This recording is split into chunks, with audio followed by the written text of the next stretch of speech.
Now rocking with the hottest boxing podcast in the land with your host, Coach Malachi Williams. True.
Yeah. What's going on, family? It's the boy Coach Malachi in the building, and we are back. Sorry about that earlier. There was an issue. I think it was the issue going on with StreamYard in the actual stream that I had set up. So I turned it on, and then the shit was tripping, so I had to end the live, and then I said, let me just start another one right quick. So that was the issue. So if y'all confused, that was the issue. I had a little issue in the beginning. And I'm just right now just creating a whole nother stream right now. You get what I'm saying? So much love to the family, though. Much love to the family. Yeah, man. Hey, what did it say? You say I got hacked? No. That's not what happened. That's not what happened, fam. I had my other. There was an issue going on with my other. I can't even explain it. To be honest, I can't even explain it. It was just. I was like fucking with it, and I'm like, man, what the fuck going on with this shit? Then I don't know, maybe the stream I set up was corrupt or something. I really have no idea, but I said, let me just end it. Let me just, you know what I mean, and then start a new fresh one. So, make a long story short, that's what I did. But yeah, man, today gonna be a good show, man. Y'all share this live show though. Y'all share this one because this one here gonna be a good one. This one here gonna be. I can promise you that this gonna be a good one right here. Y'all share this one. He say, hey, shout out to Hey, shout out to Amaro. Hey, he say, after my God, I respected you. Hey, you know what? Hey, I'm gonna play that. I'm gonna play that shit. Hey, Amaro, I'm gonna play it. I'm gonna play it. Hell, sure will. Hold on, wait. Let me see something. Hold on. I'm gonna see that. Yeah, I'm gonna play it. I'm there, so gonna play it. Hey, man, doggone, flop, man. Man, listen, I'm looking at this part. It's this white dude that got a podcast, right? And he always cover like a lot of the money stuff, right? You know what? I sit back because we got a commandment that should not pocket watch another fighter's money. But then I had to make an amendment to the commandment, and so we came up with pocket watching Tuesdays. The day is Tuesday, right? Since the day is Tuesday, we got pocket watching Tuesdays. I'm like, yeah, man, you know what I mean? We gonna watch some pockets, And it always, it get me. And it get me. Yeah, nigga, why you worried about? I said, why you worried about another man's pockets? I said, you don't tell them white folks why they worried about another man's pockets. You don't tell Forbes why y'all worried about another man's pockets. You don't tell the financial advisors or the guys who have financial channels and look at celebrity like Dave Ramsey and all those guys, you don't tell them why you worried about somebody else's pocket. You get what I'm saying? God damn it. But it's cool when they do it, but it's a problem when I do it. True. Yeah, I noticed that. Boy, I say, boy, these fools do not have a double standard. They wouldn't have a standard at all. You get what I'm saying? Like for real though. If they didn't have a double standard, they wouldn't have a standard at all. On the real. You get what I'm saying? So I sit back and I watch this shit. I say, boy, I'm trying to tell you, boy, this is so it's okay, it's okay for the man. It's okay for the man to do it. You know what I mean? The motherfucker ain't got nothing to say. He ain't getting no harassment. Y'all ain't sending the man no gunny, none of that. The utmost respect. You be on your best behavior. You see what I'm saying? Motherfucker, motherfucker, what you see what I'm saying? I be noticing that shit. I have to put Listen, I have to put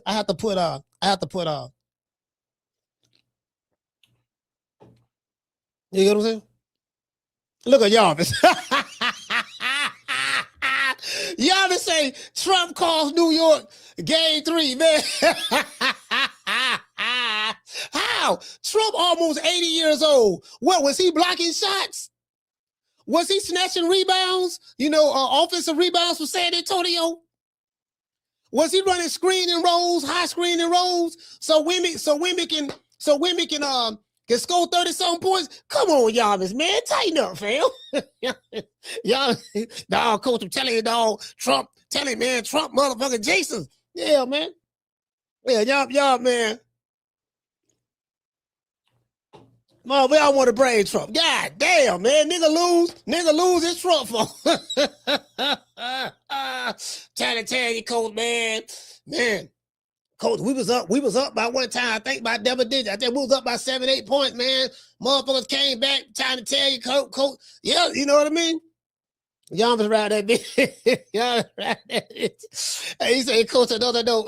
Did you holler at Ned the wino? Oh, no. I didn't see him. He wasn't there. He wasn't there. I didn't see him. Nah, he wasn't there. If I would have saw him, I would have took a picture with him. If I would have saw him, I would say, Ned, check this out. Hey, I would have took a picture if I would have saw him.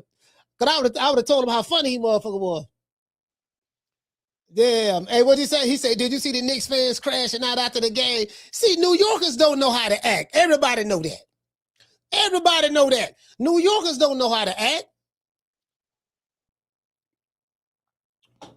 Your team lose, you want to start a riot. You want to burn down the Empire State Building. You get what I'm saying? Like, God damn. I know it's been 53 years. Y'all still go win the series. I picked the Knicks to win in 6. That was my original pick. In the beginning, I said I got the Knicks in 6. The Knicks in 6. You get what I'm saying? Hey, he say pricing the real fans out cost the Knicks game 3. Yeah, you know what I mean? Charging $20,000 for a ticket. Because New York like a communist city. Y'all tax everything. Then y'all got that socialist mayor over there. What's his name? Mondami or Gandami? And he talking about it's going to be free everything. Y'all going to have free grocery stores. The train going to be free. Okay, well, this is the thing with the free shit. In order for something to be free, money got to come from somewhere else to pay for it to be free. So we gonna take from them and give it to them. That shit ain't working out, motherfuckers in New York mad in the motherfucker.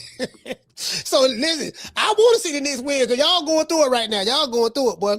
I'm trying to tell you, boy. Y'all going through it right now. I want to see the Knicks win. It's been 53 years. So 53 years. That's a long goddamn time. I'm talking about it's a lot of y'all New York fans right now. Y'all what? Now I saw Willis Reed out there on the court. I said, nigga, Willis Reed on the sideline. That was the last time y'all won a NBA championship when Willis Reed played. I saw Willis Reed on the sideline. I said, God damn, boy, they don't brought all the old niggas out. Boy, the Knicks being in the finals, being up 2-1, don't brought all the old niggas out. Old mofos that we ain't seen in years don't came out. Old mofos that when we used to see them on TV, they were young, but now goddamn it, they old now. You see what I'm saying? Like, boy, I'm talking about the Knicks bringing them out. You see what I'm saying? True. Y'all, listen, there was a whole bunch of Knicks fans in San Antonio. I'm watching the game, right? San Antonio and the Knicks in San Antonio. Every time the Knicks score, the crowd go crazy. I'm like, damn, listen, y'all don't infiltrate San Antonio. All the New York fans on infiltrated San Antonio. You got more New York fans in San Antonio at the game than San Antonio fans that's from there. Now y'all dominating doggone New York. There's not one San Antonio fan in the audience at the Garden. Y'all dominating there. Anybody who got a San Antonio shirt on, y'all beating them up. Like, come on, fam. Y'all don't know how to act. True.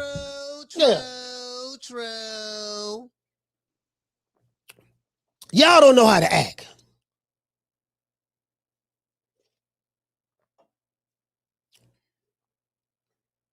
For real though. Showing your ass, charging a nigga arm and a leg to go to the. He said they showed the stat was 69% of New York City wasn't even born when they last won a championship. Yeah. 69% wasn't even born. Lord have mercy. 69%. And what to say, Kendall say the old New York ninjas. And man, I'm trying to tell you, man. I'm saying they robbing people. The dude I seen a brother with a San Antonio jersey on. Y'all slapping him in the head, pushed the man down, pistol whipped him. Y'all like, come on, fam. True. God damn, bro. Y'all gotta tighten up, New York. Come on now. I would say y'all better than this, but y'all really not. Man, y'all better than this. But I think about it because I ever since I've been alive, I know how New Yorkers are, especially them niggas from Brooklyn. It's something about Brooklyn niggas. I don't know what it is about Brooklyn. Brooklyn always had the most attitude out of all the boroughs. But yeah. So I know how crazy y'all is. Y'all crazy in New York. I know that for a fact. Y'all crazy. There's some crazy ass niggas in New York, boy. You know what I mean? I couldn't live in New York. Not me. I can visit, but live. I'm like, y'all too crazy, fam. I got to deal with this shit. But y'all looking at Florida like them niggas crazy in Florida. We looking at y'all like, man, them niggas crazy in New York. You get what I'm saying? Yeah, y'all, man, shit, y'all crazy, man. Hey, shit. Nigga. Hey, Rick. Nigga, man, you couldn't find a nigga from Texas at that game last night. Man, I wish a mofo would. Listen. The brother had the nerve to come to New York. The man had a San Antonio shirt on. Jersey, man, come, man. You know them New York. You know how them New Yorkers is, man. Rude. I ain't got a dog in the race. My team, the Lakers. We out of it. You know what I mean? So, yeah, I just want New York to win because, I feel sorry for y'all. It ain't really that I want y'all to win because I'm jumping on the bandwagon. I'm really not. You know what I mean? I just feel sorry for y'all. I'm like, it's been 53 years, dog. San Antonio got 5 championship rings. Y'all got my main man, what the dude named Brunson. Y'all got Brunson over there. I remember when Brunson was playing for the Dallas Mavericks. Yeah, he got drafted by Dallas, if I'm not mistaken. You know what I mean? So, I'm like, man, I say they need it, dog. Yeah, they need it, dog. You know what I mean? Y'all like the 72 Dolphins. In Miami, they always talk about in Miami. Listen, I don't like this. In Miami too, right? I used to live in Miami, right? That's all they used to talk about. Yeah, we the only team that had to have a perfect season. The 72 Dolphins. That was the year we had the perfect season. We went 14-0. I'm like, fam, 90% of your fans right now who love the Dolphins in Miami, they wasn't even born. They don't even remember that shit. So far as they're concerned, y'all ain't never won a Super Bowl. So that's it. So the Knicks y'all kind of. So I want to see y'all win, dog. I swear to God, I do. I just, because if y'all don't win this, boy, it might shit. The crime rate gonna go up. Hey, shout out, for goodness sake. Hey, look, let me tell you right now. The crime rate gonna go up. If the Knicks don't win this series, or whatever the crime rate is right now, I can promise you it's gonna triple if they don't win this series. True.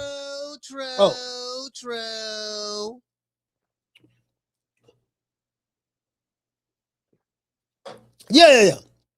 You get what I'm saying?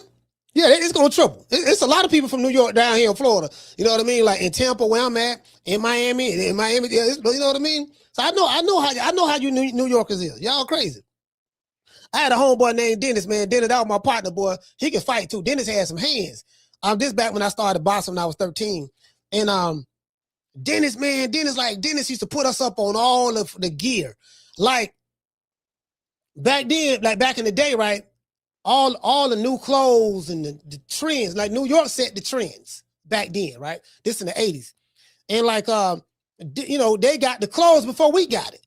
And then so like the British Nikes, the Filas, the Diodors, the Bucks, the Buffalinos. Like we knew what the latest trend gear was by watching rap videos. Like we may see LL Cool J, damn, that's what them niggas in New York rocking, or just any of the, cause a lot of the rap came out of New York. So you know what I mean? So they set the fashion trend with Dapper Dan and all that. And then by the time Florida got it, it went to Miami first. Miami got it first because in Miami, they had USA Flea Market and all that stuff there. That was the most popular flea market ever. And then a lot of those vendors was from, some of them was from New York, or some of them used to go up to New York to get all like the slum jewelry and shit and all that. Bring that shit back to Miami. So Miami get it first, and then it'll spread out throughout the state like that. You did, but that was a long time ago. True. Yeah, that was a long time ago. So, see, I'm telling my age on that. I'm 52, but I'm telling my age on that. I go back now. I go back. You see what I'm saying? Yeah, I'm the old nigga to get to say, yeah, Jitter boy, see, back in my day, this how we did it. That's what the old niggas used to tell me when I was young. They used to be telling me about that back in the day shit. I'm like, man, I want to hear that back in your day shit, nigga. That shit over with. See what I'm saying? Not realizing, look, if you keep breathing, you're going to get older. You're going to be the old nigga. Just keep having birthdays. Keep having birthdays, and I promise you, eventually you're going to be the old nigga. And then you're going to be sitting back talking about, Jitter Bug, back in my day, this how, see, back in my day, you had to have some game, see. You Jitter Bugs don't know nothing about macking, stacking and macking. Y'all lead with your wallet. You trying to buy these his hoes. That's the problem. You know what I mean? You ain't got no game. Without your money, then what? And what your choke game look like? You know what choking is? Do you know how to choke? Like he don't know nothing about choking. I can't talk to you, fam. You don't know what choke is. Well, choke your game up. Anyway, let's get to the show. Now, Floyd Mayweather. Floyd had some experiences in New York. Floyd Mayweather had some experiences in New York. He went to New York. He bought them skyscrapers in New York. Where's Floyd Mayweather's skyscrapers? I heard you New Yorkers robbed Floyd Mayweather for his skyscrapers. Where is Floyd Mayweather's 66 apartment buildings that he bought in Manhattan? What do you New Yorkers do to my dog Floyd Mayweather money? True. Yeah. Y'all did something. I don't know what you did, but you did it. Y'all did something. I don't know what you did, but you did it. Floyd Mayweather bought 66 apartment buildings in New York, and now we don't know where they at. He bought all that fugazi jewelry from y'all out of New York. Couldn't find out. He thought he was buying $100 million worth of jewelry. Couldn't find out it was only worth $13 million. True. So right now, New York, y'all on the shit list right now, because right now, y'all, you're beating people up. You're beating people up for wearing the wrong jersey. You don't confiscated Floyd Mayweather apartment buildings. You sold them $13 million worth of fugazi jewelry for $100 million, according to Floyd. So right now, New York ain't looking too good. To this day. I got y'all winning the series in 6, though. The Knicks in 6. Remember I said that. The Knicks in 6. Y'all let that boy Wimmy get off last night, though, boy. He got off. That motherfucker, that motherfucker was hitting every goddamn thing.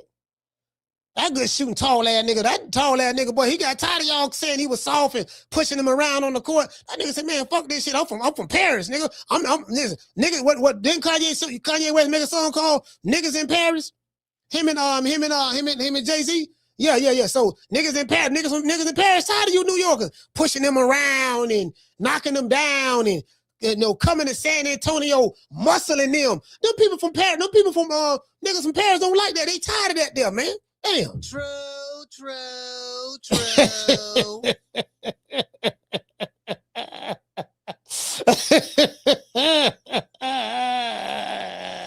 Hey, you know what I mean? Yeah, y'all got some. Hey, Yarmouth, you from New York? You from Brooklyn? Y'all got some splaining to do, Yarmouth. Floyd ain't got his buildings no more. You don't sold them full fake jewelry from Temu. You get what I'm saying? You don't finesse them for, like, come on, fam. The man broke now. He got a fight, Manny Pacquiao, in a real fight. He got an exhibition coming up. You know, he was supposed to be fighting in January sometime. I got to get ready for that. You get what I'm saying? Come on, man. God damn. Yeah, boy. Them slick talking niggas from New York, boy, get you, boy. You gotta watch them niggas, boy. Them slick talking niggas from New York, boy, get you, boy. Try to tell you, boy, them niggas good. They good. I'm telling you, they good. I swear to God, they good. They good. They good. Now, I gotta tell y'all this here. Now, Jonah Rechnitz is the guy who was Floyd Mayweather's manager, former manager. As you guys know, Floyd Mayweather has sued Jonah Rechnitz for $175 million. He said that Jonah finessed him out of 175 mil money, liquid. Then Floyd got finessed out of $100 million worth of jury, where he was finessed once he said he paid $100 million for it. See, he got finessed twice. He got finessed because he overpaid for the Temu jury. I was trying to tell a nigga, I say, Floyd, you do know you can get that same watch on Temu. What he said it was? Yes, like I said before, this watch right here. This is the Rollie, this is a Richard Mille, and it's just bust down, just a little like some, got 75 karat diamonds, the straight out of Africa blood diamonds, and like I said before, Frank Sinatra had this, and I got it now, so he let a Jewish jeweler, a Jew, tell him that, yeah, man, like I said before, I got this, so sell you a watch for $20 million, some shit that he got from China. You know how the Chinese get down there. The Chinese, they listen. They are the listen. You don't get no more. You don't get no more goddamn fake than that. The Chinese are specialized in making fake shit because everybody around the world sending their shit to China to get manufactured because because of the slave labor. They gonna work for pennies on the dollar. You know what I mean? So motherfucker, goddamn little ling ling in there, goddamn it working. Pulling 12, 13, 14-hour shifts for $5. You hear what I'm saying? For $5. Yeah. So, so they going over there for that because, like, shit, I can get this shit, $5 a pair of shoes. Make me some Jordans. It gonna cost me $5 to make it. I take it back to the U.S. I sell these same Jordans that cost $5 because little Lean did it for the low at a sweatshop, and I can take it to America and sell it for $350. True. That's the American way. That's the American way. That's the American way right there. Anyway, so Jonah say, oh, wait a minute, hold up, swallow. Oh, yeah, and Floyd got finessed out of his jet. According to him. Well, come to find out, those were all lies. Come to find out, those were all lies. Floyd Mayweather blowed his money. The boy was spending money like water. And now the money is gone. Now he still got a couple of dollars now. He still got a couple of some millions. He still got some, probably about 30, 40 million. Last I heard, his net worth was 50 million now. From what people, people on the not Forbes, but from what I heard. That's still rich. He still got a whole lot of money. He just ain't got the 500 and something million no more. See, 50 in comparison to 550 lost, so 500 million gone. He's still rich now. He ain't broke, but he ain't broke like me and you broke. But he rich people broke. 500 million gone. Houses, everything getting liquidated. Oh, y'all gonna love this one. Y'all gonna love this. True. I want you Flomos to go tell this white man that I'm finna play. Cause I know you ain't I know you only way you gonna believe it gotta come from the white man. So since it gotta come from the white man, I'ma always refer back to him. We gonna go to Master Charlie. You don't believe Kunta, so I'm gonna let Master Charlie tell you. Okay? To this day. Like I said, you ain't gotta believe me. Go Google it. Don't everybody believe in Google? Go Google that shit. Yes, sir. I know you very well. I know you very well. I do. Trust me, I've been doing this shit a little bit now. Ran off on the floor twice. You know what I'm talking about? What he says we don't believe. And another thing, talk to him, Jamel. I'm sorry? 160 is my weight division. Jamal. I want to unify. I want to get Golovkin in the ring. I want to bring him to Houston. You know what I'm saying? I want to get Canelo out here to Houston. If they really to come down to 160, this is my weight division. Yeah. You know what I mean? So I'm blaming New York. It's y'all fault. Y'all did it. But when you are put in a certain position, he should be he's able to, like me. You know, when I was in a position, I can pick and choose who I want to, because I earned that right.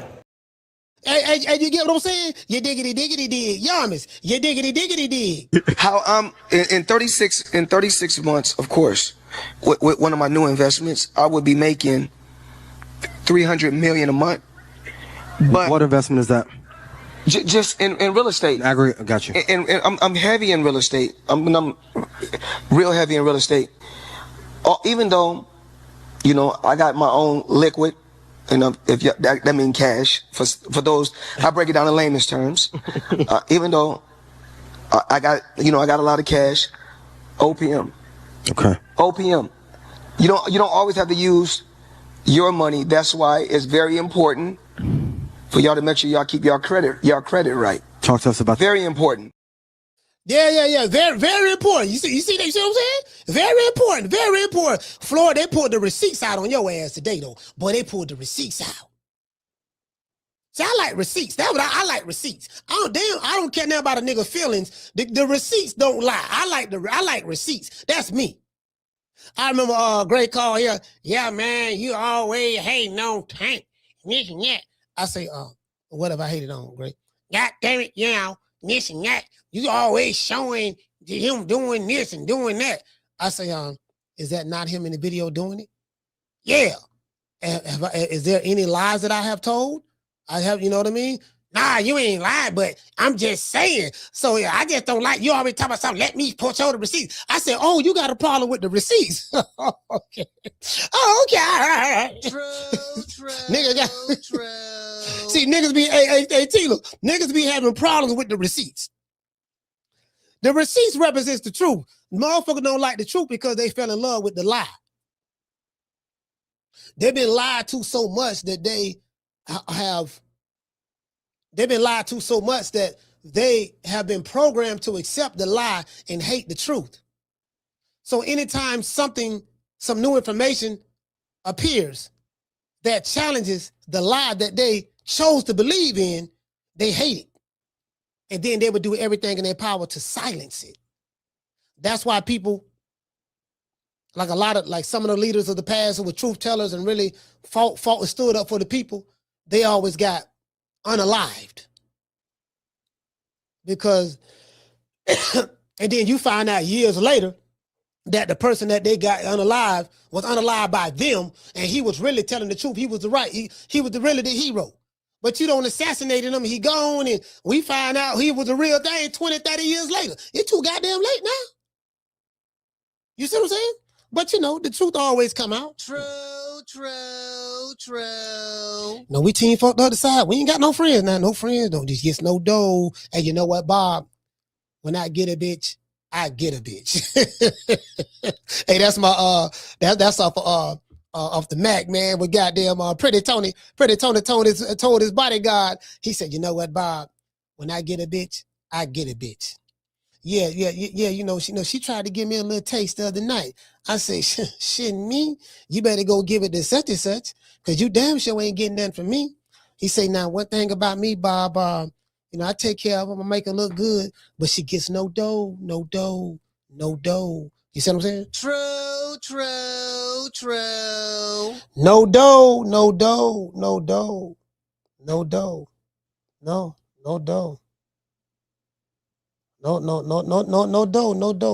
She gets no dough. Yeah, man. You know what I mean? So that's what Pretty Tony said, not me. Pretty Tony said that. So don't get mad at me, get mad at Pretty Tony. You see what I'm saying? Who am I to argue with Pretty Tony? You see what I'm saying? So no, you jitterbugs don't know who Pretty Tony is. Anyway, before we get into the show, I do want to dedicate this show to the hood. I want to thank the whole hood who came out here. I love y'all. I did this for the hood. Y'all know I beat that boy. You get what I'm saying? You get what I'm saying? You dig? Yeah, man, you know what I mean? She gets no dough. Hey, shout out to Candy Slim. Candy Slim and his B.I. Dr. Mario. Shout out to doggone Jason. He said, you a car thief. Yeah. You a car thief. Yeah. Go get that bitch, Bob. You know what I mean? Yeah, motherfucker Bob. He said, nigga, you want to die? Yeah, Richard Pryor pulled that sword off on, you know what I mean? Okay. Nigga, Pretty Tony had to take the L. Now, Mrs. Pretty Tony, you know the rules. Your bitch chose me. You get what I'm saying? You know the rules to the game. Your bitch chose me. You dig? Yeah, y'all gotta go watch. Y'all gotta go watch that, man. Boy, listen, boy. Goddamn the Mac, man. I'm trying to tell y'all, man. Y'all gotta go watch that film. But listen, the blaxploitation movies of the 70s were the best. All of them wasn't great, but it was some classics came up out of that. Anything Sidney Poitier and Richard Pryor put out, Rudy Ray Moore put out, you get what I'm saying? Like I'm talking about some of the great film producers of that time. Mario Van Peebles' father, he put out a lot of them. Yeah, you get what I'm saying? Yeah, man. Whole nother story for another day. Shout out to Coach Eddie from the ATL. Talk to me. Brass Garage and this bitch. Hey, Sound T, what's happening? Anyways, I want to show y'all. Now again, I did went off on the guy Jonah Rechnitz. I called him every name under the sun because Floyd Mayweather sued him and this and that. But we was only hearing it for one side of it, for what Floyd Mayweather was saying. Well, guess what? Jonah Rechnitz, the guy who Floyd made a pact with when he went to the Jewish Republican Coalition, and he pledged his allegiance to them. And he let them hold his private jet. Remember, I showed y'all the show where Jonah was flying birds from America to Israel. He had Floyd security loading his plane up with boxes. We don't know what was in those boxes. It could have been some kilos in there. Could have been some bricks. We don't know what was in there. But it was some stuff in there. Floyd helping.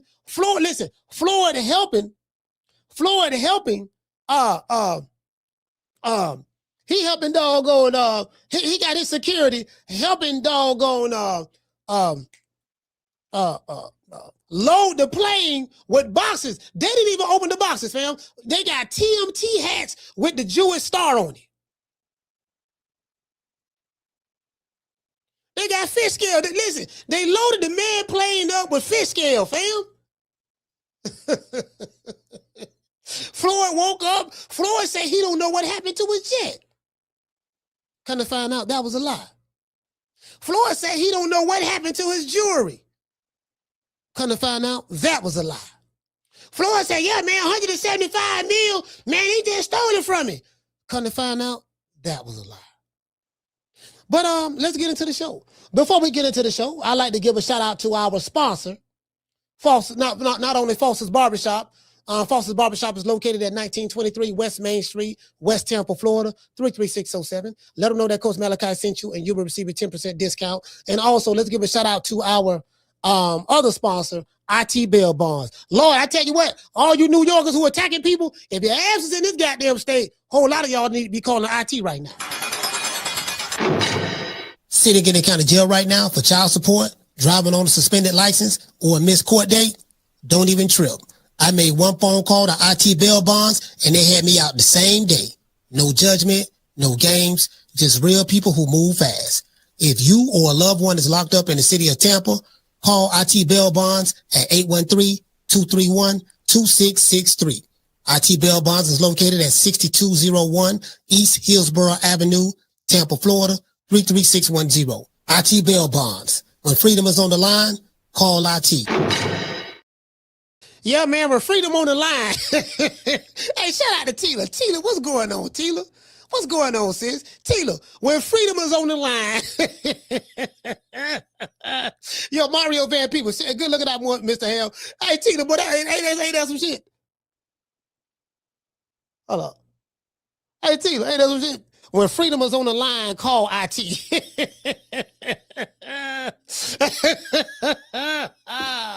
I ain't know what I was thinking about, but I wrote that shit. I wrote that shit right real fast, right? I say, Dave, boy, that's a hell of a line there, bro. When freedom is on the line. Motherfucker, man, shit. Boys. Hey, I'm like, show enough. Nigga, please. Nigga, please. You get what I'm saying? I'm sitting. Hey, but hey, look, I tell you what, boy, you better be like you better be like if I wasn't a Christian man, I'd probably be kicking off in your ass. If I wasn't a Christian man, I'd probably be kicking in your ass. You see what I'm saying? Anyways, shout out to my good brother. Listen, y'all know I rock with Philly. I'm not crazy about some of our Boston fans over there, but that's neither here nor there. But I rock with Philly. I got an aunt live in Philly. When she passed away, I got family there. I just ain't never met them. You know what I mean? So it is what it is. But I tell you what, shout out to my favorite person from the city of Philadelphia, what they call it, the city of brotherly love, the king, the prince of Pan-Africanism, Ifa Tunde, Ukunde, Dr. Umar Johnson. You need a testosterone injection. Your estrogen is getting the best of you, my brother. You need a testosterone injection. Your estrogen is getting the best of you, my brother.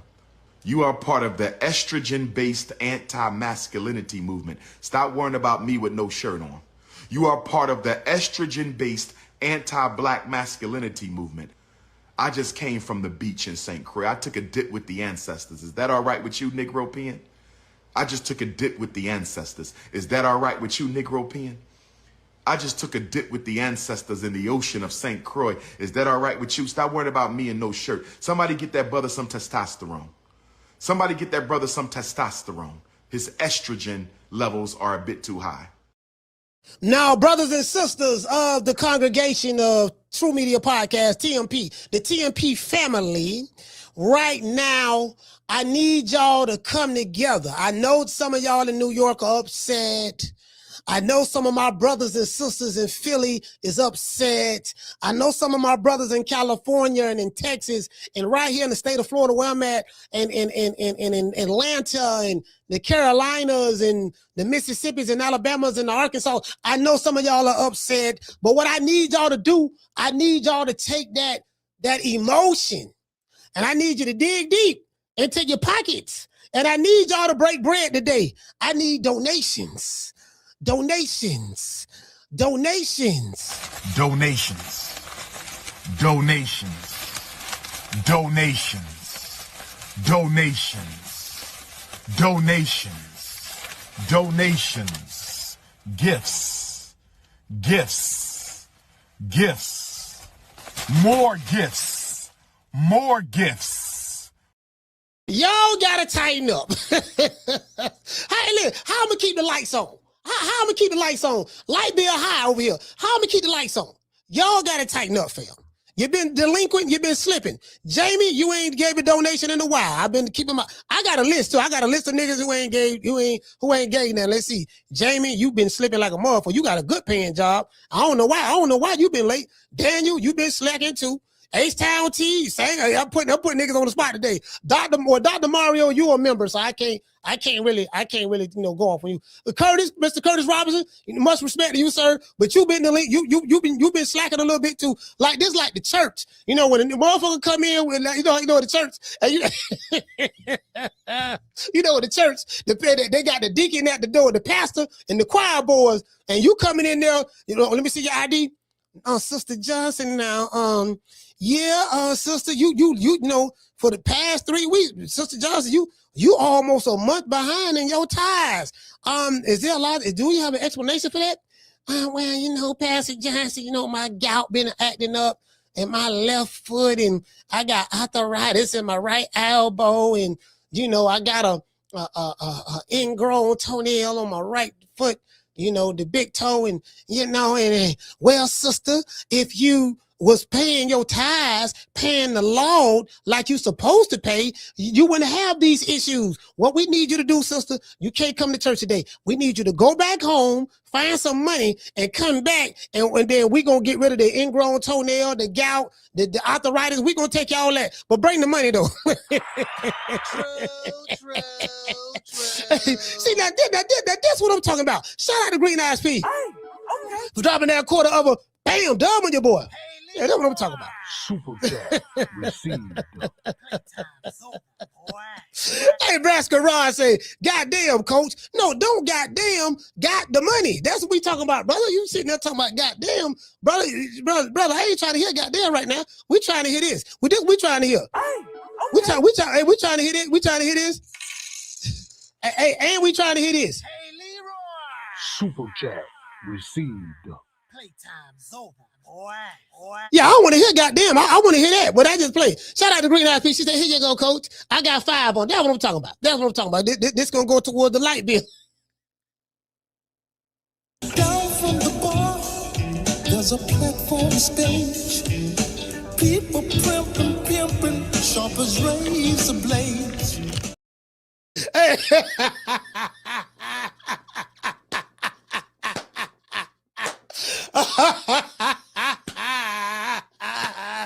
Hey, bro, ride this bitch. Hey, boy, I ain't gonna lie to you, boy, I got some good stuff over here. The stickiest of the icky.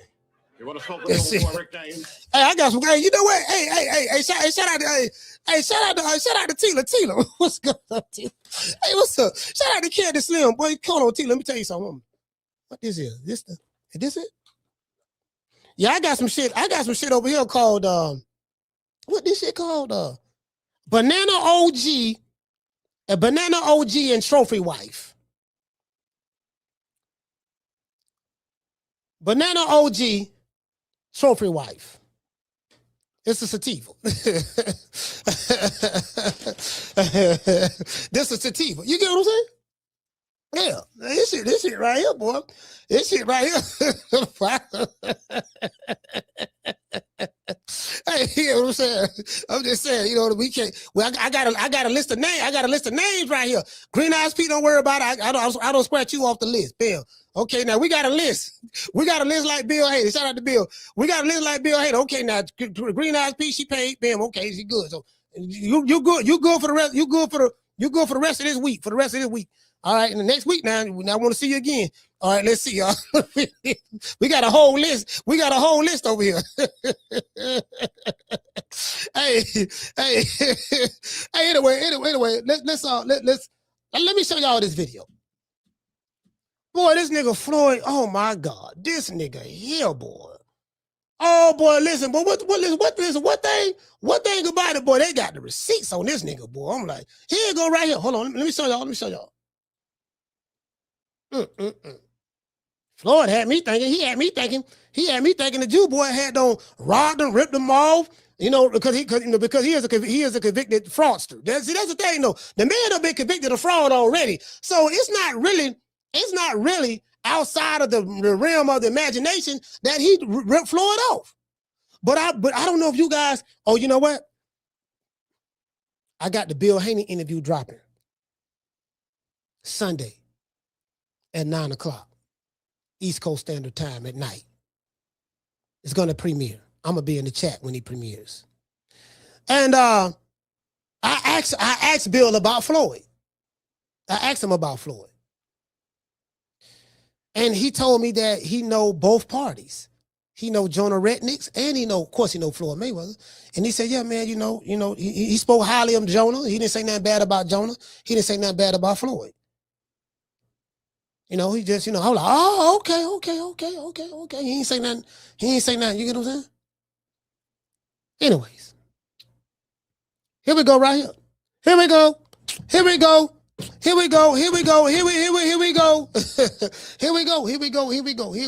Lord have mercy. Now, tell this white man not to pocket watch. And I will read the comment section too. So y'all telling me, tell this white man not to pocket. Go over there and tell him, why you pocket watch? Why you worry about somebody else's money? Go in his chat and tell him that. Matter of fact, what is his name? His name is Spencer Cornelia. Y'all go over here to Spencer Cornella and tell him, yeah, man, you hating. Stop hating on Floyd. Why you pocket watching? Why you just worry about somebody else's money? The day pocket watching too is that one. And two, y'all go, I want to see you same niggas in Boston. If I don't see your name down here in this comment section, telling this white man that, don't come over here talking to me about that. Because when it comes to the white folks, y'all don't keep that same energy. True. True. That's right. That damn right. God damn it. And keep the same motherfucking energy. Anyways, shout out to Akila. Let's get it. See, Akila, you went to the Knicks game and you done gave them people bad luck and they lost. Y'all was blaming Trump. Y'all was saying, yeah, coach, Trump lost the game, coach. I was like, I didn't see Trump on the basketball court. What Trump played for San Antonio? Oh, what, he played for San Antonio? What, I ain't see, what, Trump was 80 years old. I ain't see him on the court. Was he snatching rebounds down? Or was he blocking shots? Was he hitting three-pointers? What was he doing? You know what I'm saying? Was he setting screen and rolls? Or was he dunking? You know what I mean? Was he crossing niggas up at the top? Like how did he? I'm trying, those are legitimate questions. So I shout out to Schoolo. Those are legitimate questions. I'm just trying to figure out how he did it if he did it. Hey, there you go. Hold on, here go Akila. She say, no, coach, Donald Trump did that. He brought that bad vibes.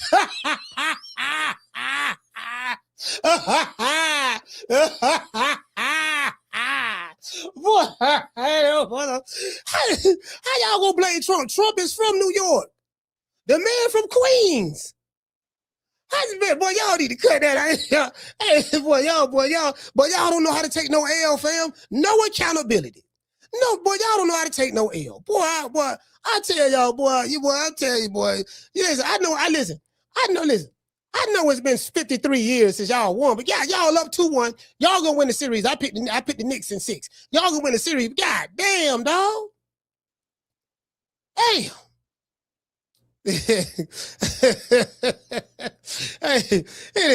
Anyways, let's talk about the money. Pocket watching Tuesdays. Money Mayweather has money problems. He owes the IRS. He owes car dealers. He's pawning jewelry. A guy who's made hundreds of millions of dollars in his career is somehow running out of money. And now he's suing everyone, claiming he's owed money. While he may be able to keep up the facade that it's everyone else's fault, Floyd's spending problem is the reason why he's going broke. I was able to go directly to the source to get private information that hasn't been shared publicly yet. You heard what he said? He said, I was able to go directly to the source, meaning Jonah Rechnitz, and get information that has not been publicly released yet. I wonder what that information may be.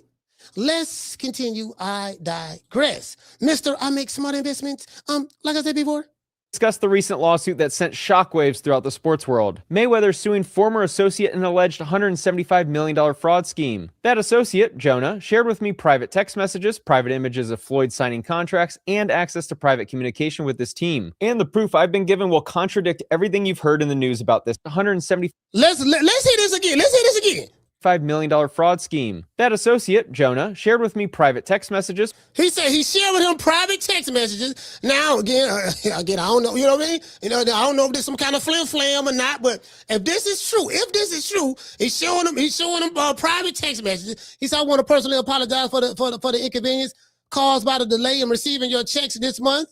This guy said, I am currently implementing significant changes with my business, which has contributed to this delay. So this is Floyd Mayweather responding back to somebody. He said, I appreciate your patience during this time. He said, your bills and lifestyle are important to me. Oh, your bills and lifestyle are important to me. So this is somebody responding back to Floyd.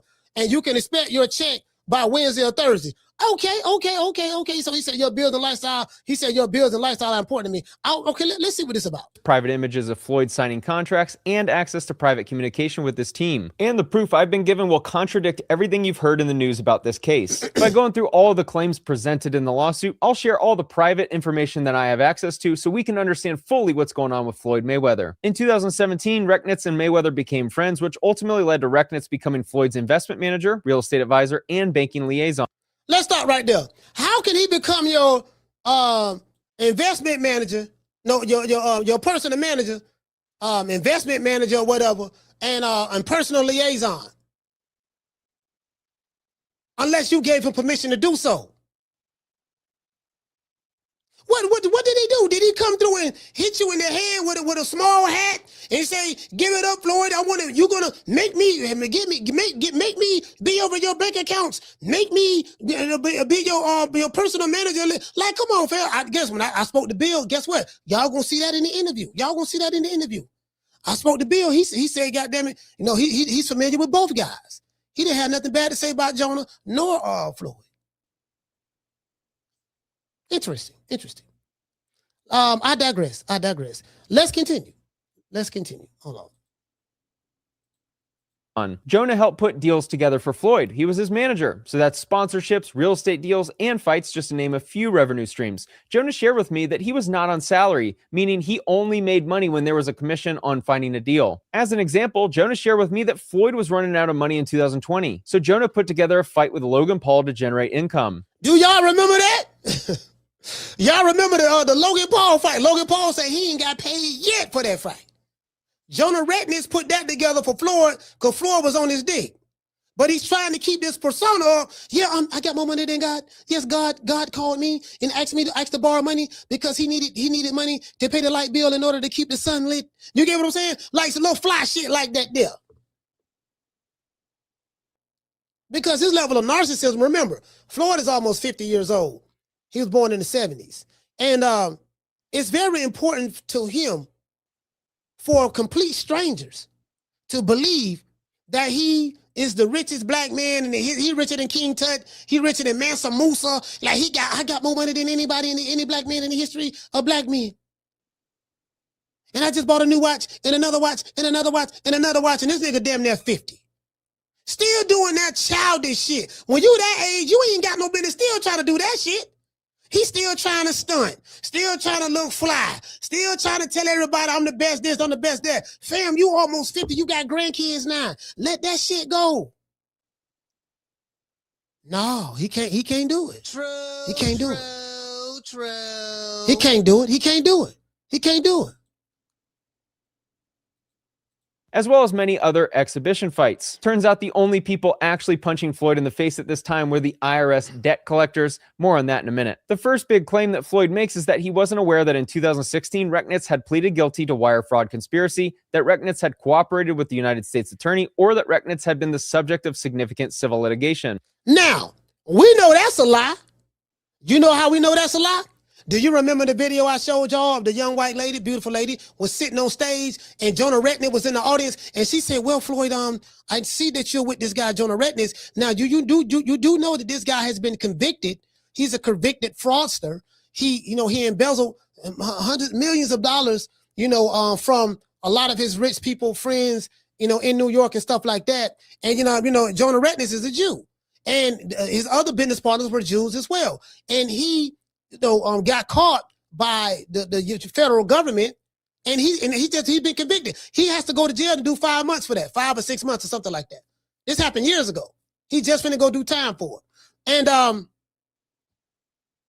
and he flipped on his Jewish brethren, snitched on them for the crime that all of them was committing, so he can get a lesser sentence. And my question was this. I say, Floyd, I saw you last year at the Republican Jewish Coalition. I saw you up there in the small hats was waving the Jewish flag behind you, brother. And you were smiling. And you would say, I would always be a friend to the people of Israel. When nobody else will.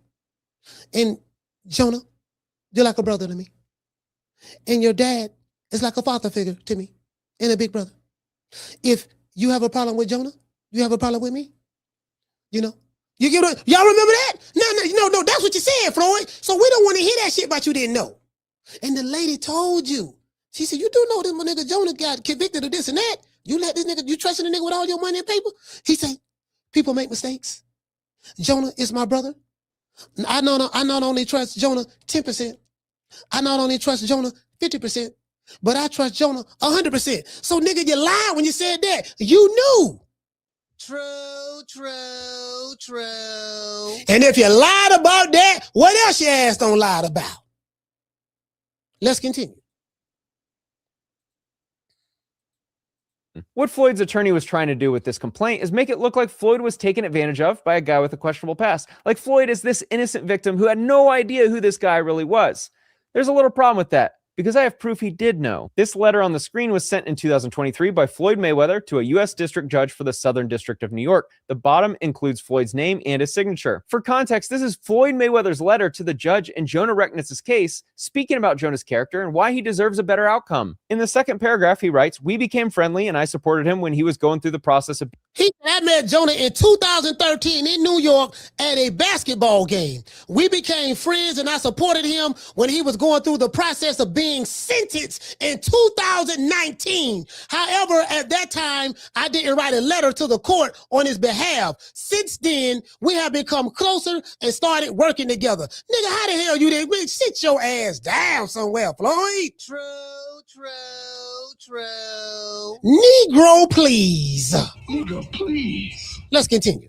Being sentenced in 2019. That sounds to me like he knew about Jonah's litigation in New York. In the third paragraph, he writes that Jonah has worked with him as his promoter and business advisor. He has taken the job and run with it, helping Floyd in every aspect and opening up new opportunities. He further mentions the charitable work they've done together. Further down, he mentions that people have tried to take advantage of Jonah by bringing lawsuits against him as a way to extort him. And finally, Floyd writes, "I appreciate you taking the time to read this letter, Your Honor. I would just ask that you consider my personal testimony that Jonah Rechnitz is a good person."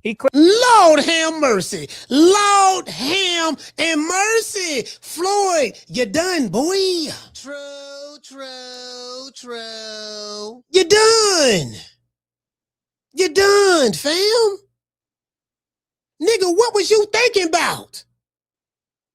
Dumb nigga. Let's go. Let's continue. Let's continue. Lord, let's continue. Claimed that he didn't know about Jonah's past in the complaint, yet he wrote that letter in support of Jonah, showing he clearly knew about the litigation in New York. So it doesn't seem to add up. Many have speculated that Mayweather is coming out of retirement for a rematch with Pacquiao because he needs the money. Yes, this is why. Around August 2025, Floyd needed cash money, so he decided to start pawning his jewelry. Here's a text on August 25th, 2025 of Jonah sending Floyd an image of his watch and the word loan below. That represents that watch as being within the group that was being pawned. Here's the second image sent on that day. The top image is a collection of watches that were grouped together for a November loan and that many had been returned after the balance was paid down. Here's the next message of another collection of watches that were used for a loan. This is Floyd Mayweather's dear brother, come fam. Nigga. You lying about everything. The crackers got receipts on you, boy. Nigga was pointing the jury, flogging, trying to keep up with that life, trying to keep up the lifestyle. It gets deeper. It gets deeper. Don't get mad at me. Get mad at the white man for exposing it. Where you flow-mos at? Why you worry about another man's money? Go tell the white man. Tell him that. Matter of fact, let me help y'all. So you flow-mos can go over there. I'm gonna let you flow-mos go over there. So y'all can go over there. I'm finna give y'all the link. I'm finna give y'all the link to, so you can go over here and tell him that. Tell him, man, what you doing, man? Yeah, don't worry about that. I got. I'm finna give it to you right now. Oh. Yeah, you go over there and tell him that. You don't keep that same energy. They don't keep that same energy. They don't do that. Niggas be picking and choose. You know what I mean? Nah, we ain't doing that though. One thing about me, I ain't got no motherfucking friends now. I'm gonna tell the motherfucking truth no matter what. I don't give a fuck who, what, do, why did it. I'm good. When you get my age, you don't give a fuck about pleasing no nigga. I know I damn sure don't. Anyways, I digress. Let's go. The image on the left is an exhibit Floyd included in the complaint. Within this list are 4 of the watches you see in the text message on the right that were included in the group of watches that were pawned. This indicates he continues to lie about not knowing that his watches were getting pawned for a loan to fund his lifestyle. What was told to me is that Floyd was running out of money. Obviously, his broke is a lot different than broke for me and you. But at this time, he needed money, so he decided to pawn $13 million from his watch collection. He does have his own jet and has flown private for a couple decades, and he has an extensive exotic car collection. But what has been shared with me is that his lifestyle is so expensive that he constantly needs to take out loans against all his assets. And it's fine when he's fighting and making money because he can pay the loans back, but it's kind of like musical chairs. Here's Floyd texting about having to give up all of his jewelry and... You see what I'm saying? Floyd ain't boxing no more. But he still got to keep up with that lifestyle. The nigga spinning, and I tell these El Fulios,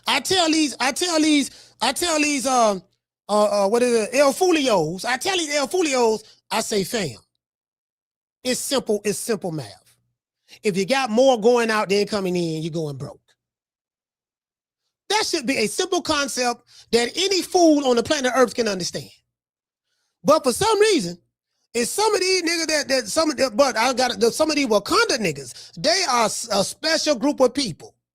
They don't understand that when you are spending more money than you are coming in, that means you doing broke. If you have a $10 million a month lifestyle, but you only making $3 million a month, you are $7 million a month in the hole. And you trying to keep up that $10 million lifestyle, but that ain't it. So is he broke like me and you? No, but he's definitely broke. And he on rich people broke.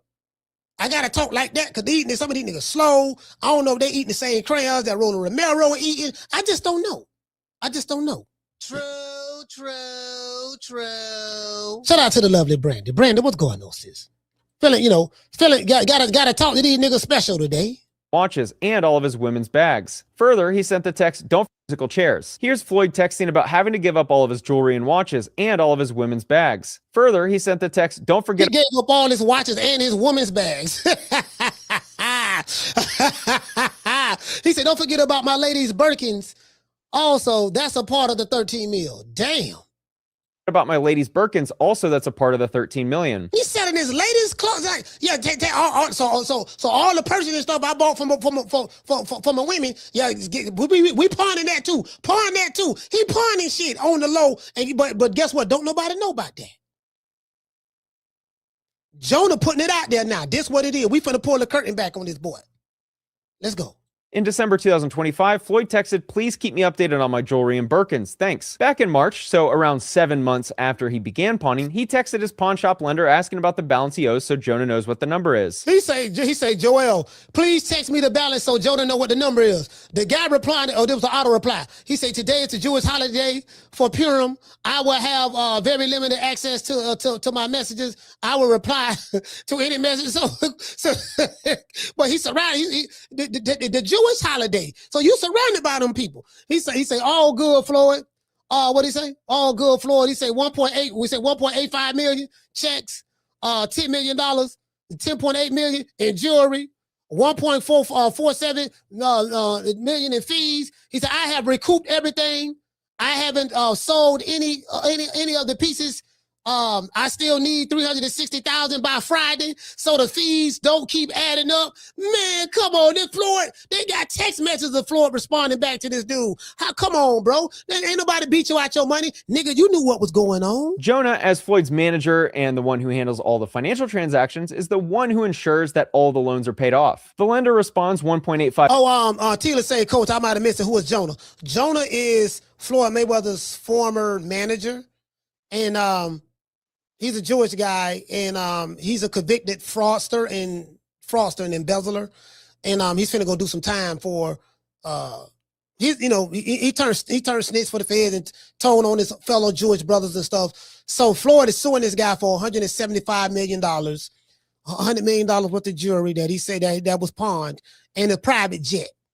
You get what I'm saying? And his real estate properties that apparently he don't really have. And he's saying that this guy swindled him. Well, this guy's showing the receipts.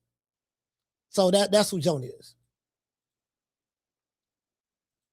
$5 million in checks, $10.8 million in jewelry, and $1.47 million in fees. And he mentions needing another $360,000 by Friday so the fees don't keep adding up. Floyd received the $13 million for pawning watches in his supposed $100 million watch collection. Jonah shared with me that people pay up to 3% per month, which is why the fees were so high. That loan was almost paid in full. If you reread Joel's message, it makes sense. Joel says, I have recouped everything and hasn't had to sell any pieces. All that remains is another $360,000, so Floyd doesn't have to pay any more fees. In case you aren't following, Joel can sell the watches that were pawned if Floyd doesn't pay the $13 million back. But he didn't need to sell watches because he was paid back and made $1.5 million in fees. In the complaint, Floyd discusses pawning his $100 million jewelry collection with the words, to be pledged or placed in the possession of Joel, a Miami jewelry dealer. The amount received was around $13 million. A substantial portion of the pledged jewelry remains in the possession of Joel and Modi, and no accounting has been provided to Mr. Mayweather. Now we know Floyd can't read. We do know Floyd can't read, so he probably, you know what I mean? But Floyd can't read that well, so, if he can't read that that well. You damn sure can't write that well. So her reading and writing go hand in hand. So, you know, but what I'm saying is he knew what the fuck was going on. Ain't nobody swindling him. Floyd tricking on all them hoes. He got all them women. He tricking. He got properties in Miami, properties in Beverly Hills, skyscrapers in Manhattan, skyscrapers in Dubai, private jet, $100 million worth of cars, you know, got some of the most exotic women flying from all flying from all over the world. You get what I'm saying? Oh, you know, strip club. Oh, you know, he got gyms in Tampa, gyms in Miami. I think he got gyms, you know, Mayweather, he leased his name out. It ain't, you know, it's other people like start a gym and they pay him to use his name and stuff, his brand and likeness and stuff like that. You get what I'm saying? So that's what's going on. But however, I digress. And then alleges that the consideration received was diverted by Rechnitz and not paid to Floyd. I just shared the text messages between Floyd and Joel showing the accounting of the transaction and that nothing seemed to be awry. This is not the first time Floyd has had to take a pawn loan. Earlier last year, he borrowed $1 million from his friend Avi, the owner of Avi & Co., against his $18 million Jacob & Co. watch. Upon research, I realized that even though the retail is $18 million, the market value is about $2 to $3 million. So Floyd's... Oh my God. Lord have mercy. I told y'all they be getting them niggas, man. They sold Floyd the watch for $18 million, but the market value is only $2 to $3 million. Nigga, you paid $15 to $16 million more than what the watch was really worth. Fail. If it was $3 million, you could have bought 5 watches. You could have bought 6 watches. You paid $18 million. You could have got 6 watches for that. Fool. Like I said before. True. Damn, he know how to make money, but he don't know how to keep it. It's a dumb nigga. $100 million jewelry collection is more likely worth a fraction of that. Why is Floyd Mayweather pawning jewelry despite being so wealthy and always seemingly around cash? I asked Jonah how much Floyd spends every single month on his team, and Jonah estimated around $1 million. What happens when you can't afford your team's salaries? So he spent $1 million just a month on his team. So that's $12 million for the year, just on his team. Cause y'all know now, Floyd, this nigga gotta have security. He gotta pay these niggas to be around him. Now they ain't around him for free. He gotta have security. He gotta, you know what I mean? Floyd, you ain't no like famous like that. I mean, you ain't no Ali nigga like, that ain't Tyson used to walk the street. Like, ain't nobody fucking with you like that. You ain't even boxing no more. Like, nigga, you ain't like Michael Jackson or nothing like that. Yeah, come on, fam. You got what I'm saying? Shit, I mean, just have some big niggas who want to be cool with you to be around. He got, you know what I mean? Shit. Anyway, that's neither here nor there. Here's a video from Floyd's assistant of his entire jewelry collection as they took photos and video of all of the jewelry before pawning. This photo is the same table from the video before with cash on the table, as that was the cash delivered for pawning the jewelry. Man, nigga pawning, when a nigga go to pawn, let me tell you something. See, I've been dirt poor before. And when you start pawning shit, you broke. Yeah, you may not be broke on my level, but you broke in comparison to what you had. You broke in comparison to what you had. When you go to pawning shit. Explain that. I digress. It's the same table from the video before with cash on the table, as that was the cash delivered for pawning the jewelry. When you add up Floyd's entire lifestyle, he could easily be spending $2 to $3 million per month, which means he probably needs to be making around $50 million of pre-tax income in order to just break even on that lifestyle expenses. When you're fighting Conor McGregor or Manny Pacquiao, you can cover that type of spend. But I always talk about this in my Athletes Going Broke series. These athletes will keep their lifestyle spend around the same, and when that income goes to essentially zero, they go broke pretty quickly. Floyd claims Jonah screwed him, but ironically, Jonah actually saved him from being bankrupt. Floyd claimed... Oh, wait, Quickly. Floyd claims... Look like... Jonah screwed him, but... Look like Floyd and Jonah was real happy right here with damn homie. Well, look like Floyd was real happy with Jonah right there. Smiling, showing all 32 teeths, showing all the teeths. Floyd seats at the game, the Lakers game or whatever game they at. Ironically, Lakers Jonah... game. actually saved him from being bankrupt. Floyd claims he invested $31.5 million into real estate deals and has made a nominal amount of money as a return on his investment. I actually have the distribution letter for this portfolio. Here's the 3 portfolios listed totaling $31.5 million. The annual distribution for the total is around $3.9 million. Back in 2024, when Floyd began investing in real estate, he had no liquidity, meaning he had no cash flow and essentially had no cash to his name. Jonah presents an idea to Floyd Mayweather. He had no cash to his name. No. I don't believe that. I don't believe that. No, I don't believe that. I'm gonna tell you why I don't believe that. Cause right here, this what Floyd said. How in 36 months, of course, with one of my new investments, I would be making $300 million a month. But what investment is that? Just in real estate. I agree. I got you. And I'm heavy in real estate. I'm real heavy in real estate. Even though, I got my own liquid, and if that means cash for those, I break it down in layman's terms. Even though I got a lot of cash, OPM. Okay. OPM.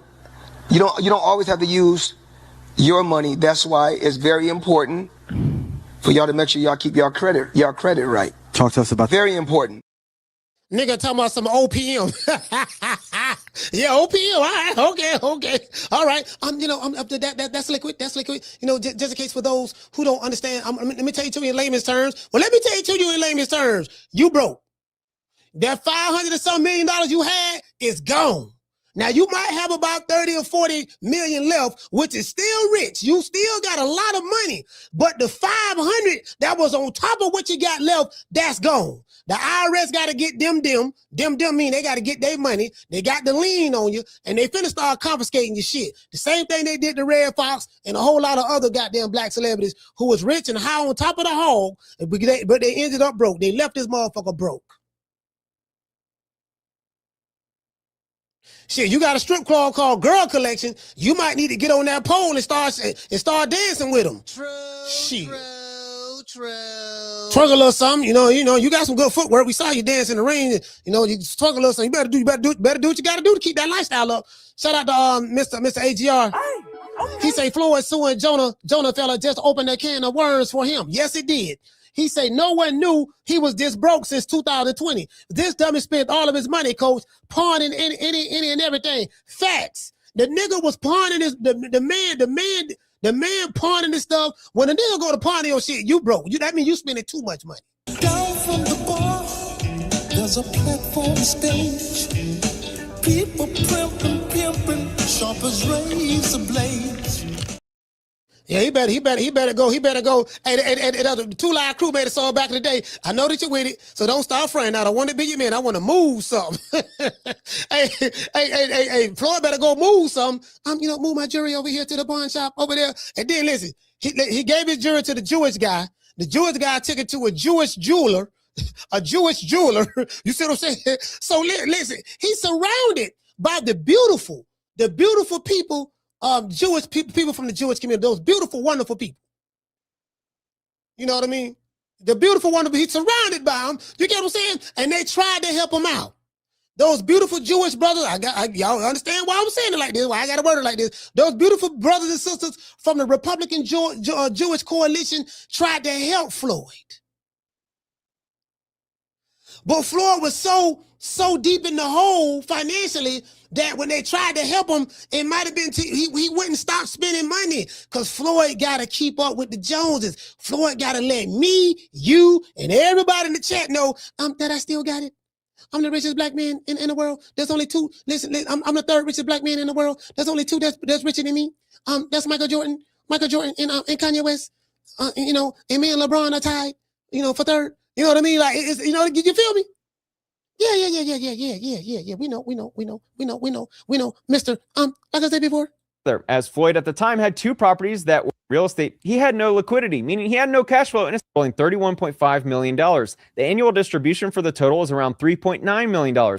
Back in 2024, when Floyd began investing in real estate, he had no liquidity, meaning he had no cash flow and essentially had no cash to his name. Jonah presents an idea to Floyd Mayweather, as Floyd at the time had 2 properties that were owned in full. However, they weren't being rented out, so they were costing him money every month. Jonah says you should invest that money in real estate so that you can start earning cash flow. In one of the exhibits filed with the complaint, Floyd shows the sale of his Beverly Hills and Miami properties. Instead of having 2 houses sit empty like before, Floyd is now earning almost $4 million every year in cash flow.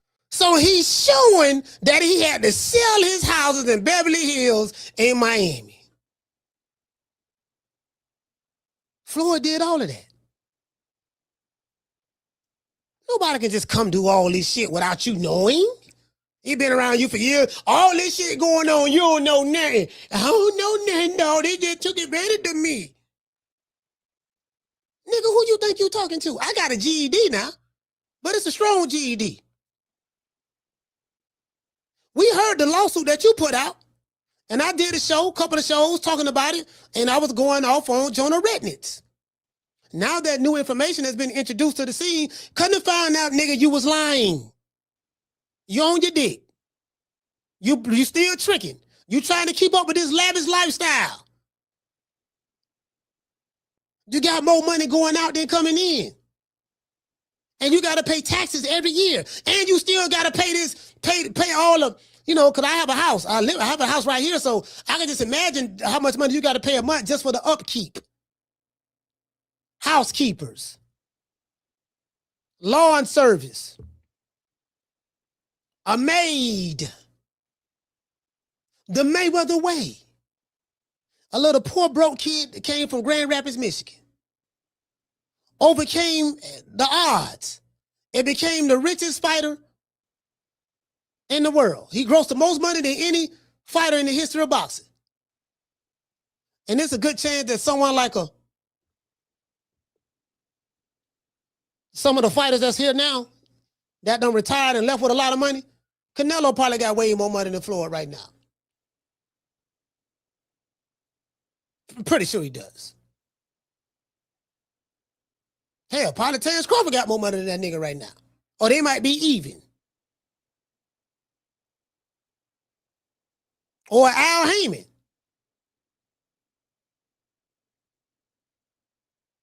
Lord have mercy. Boy, this nigga Floyd. No accountability. You are the reason why you in this. Ain't nobody stolen that from you. You did this. While owning valuable real estate in New York. So it's odd seeing him file this complaint alleging he's been screwed. Does anyone remember this fight? It was in 2015, 11 years ago. And this fight was in 2017. Al Heyman had to advance Floyd money from this fight because Floyd had already spent all of his money. All of this spending is not new. It's been going on for years. So think about this. It's been 9 years since that fight. Let's assume from this fight because Floyd had already... Y'all see that these people got receipts. Nigga Al had to send this nigga money, man. Al, listen, man. Listen, matter of fact, I want to thank Al Heyman. That's why he didn't sue Al Heyman, because he couldn't sue Al Heyman. Well, I guess I gotta be like everybody else and saying Al Heyman. He couldn't sue Al Heyman. Al got the receipts. Nah, baby boy, check this out. See right? Y'all remember right here? See right here, you did this here. I remember Big Booty Judy. Yeah, I sent to them $2 million. You did the trick with her. You got a high trick bill. I had to take care of this for you because you can't read. So I had to take care of this for you. I told your dumb ass to learn how to read, but you didn't want to read. So I had to do this and do that. You know what I mean? So you can't sue me. Well, Al, I tell you what, I'm finna go sue Showtime and see if that's what. Yeah, you're better luck with that. But guess what? You trying to shoot Showtime and Stephen Espinosa? I can see Stephen Espinosa, but Showtime got way more money than you got, and they got better Jewish lawyers than you have. Good luck with that. All these years went by, you sold for $340 million. You don't know where your money went at. How you don't know where $340 million went at? This nigga on his dick, and this is his last straw, and that's why he's back fighting again, because he need the money. That's the truth. That's the truth. Guess what? So tell this dude right here.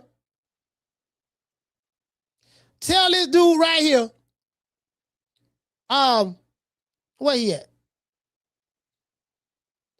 Tell this dude right here to get off of his knees. After my God, I respected you. I respect you. After my God. I respect you. After my God. After my God. You second to God, man. No. I didn't listen. respect him. I'm sorry. I respect him. Come on, for the nigga pass out. Take the picture, please pass out. Yeah, get him before he pass out. Yeah. Hold him up. Yo, we gotta take this guy everywhere. Yeah. Yo, shit. He needs air. He needs air. Take the picture. Take the picture before you face the picture. That's my hero, right? That's my hero. One more. It takes a lot to take a lot to do this. All right, why you pushing? Don't worry about it. Come on, I got you, guys. This motherfucker in love. After my God, I respected y'all. Take the picture. Take the picture before he faints. I'm like, man, all these goddamn honey dips. You know what I mean? I miss the good old days when Floyd used to box. Make it last. Make it last forever. Don't let I love you.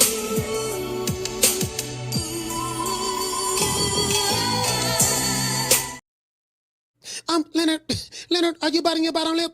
Yes, Floyd. Floyd, I'm so upset, Floyd. Leonard, what's wrong?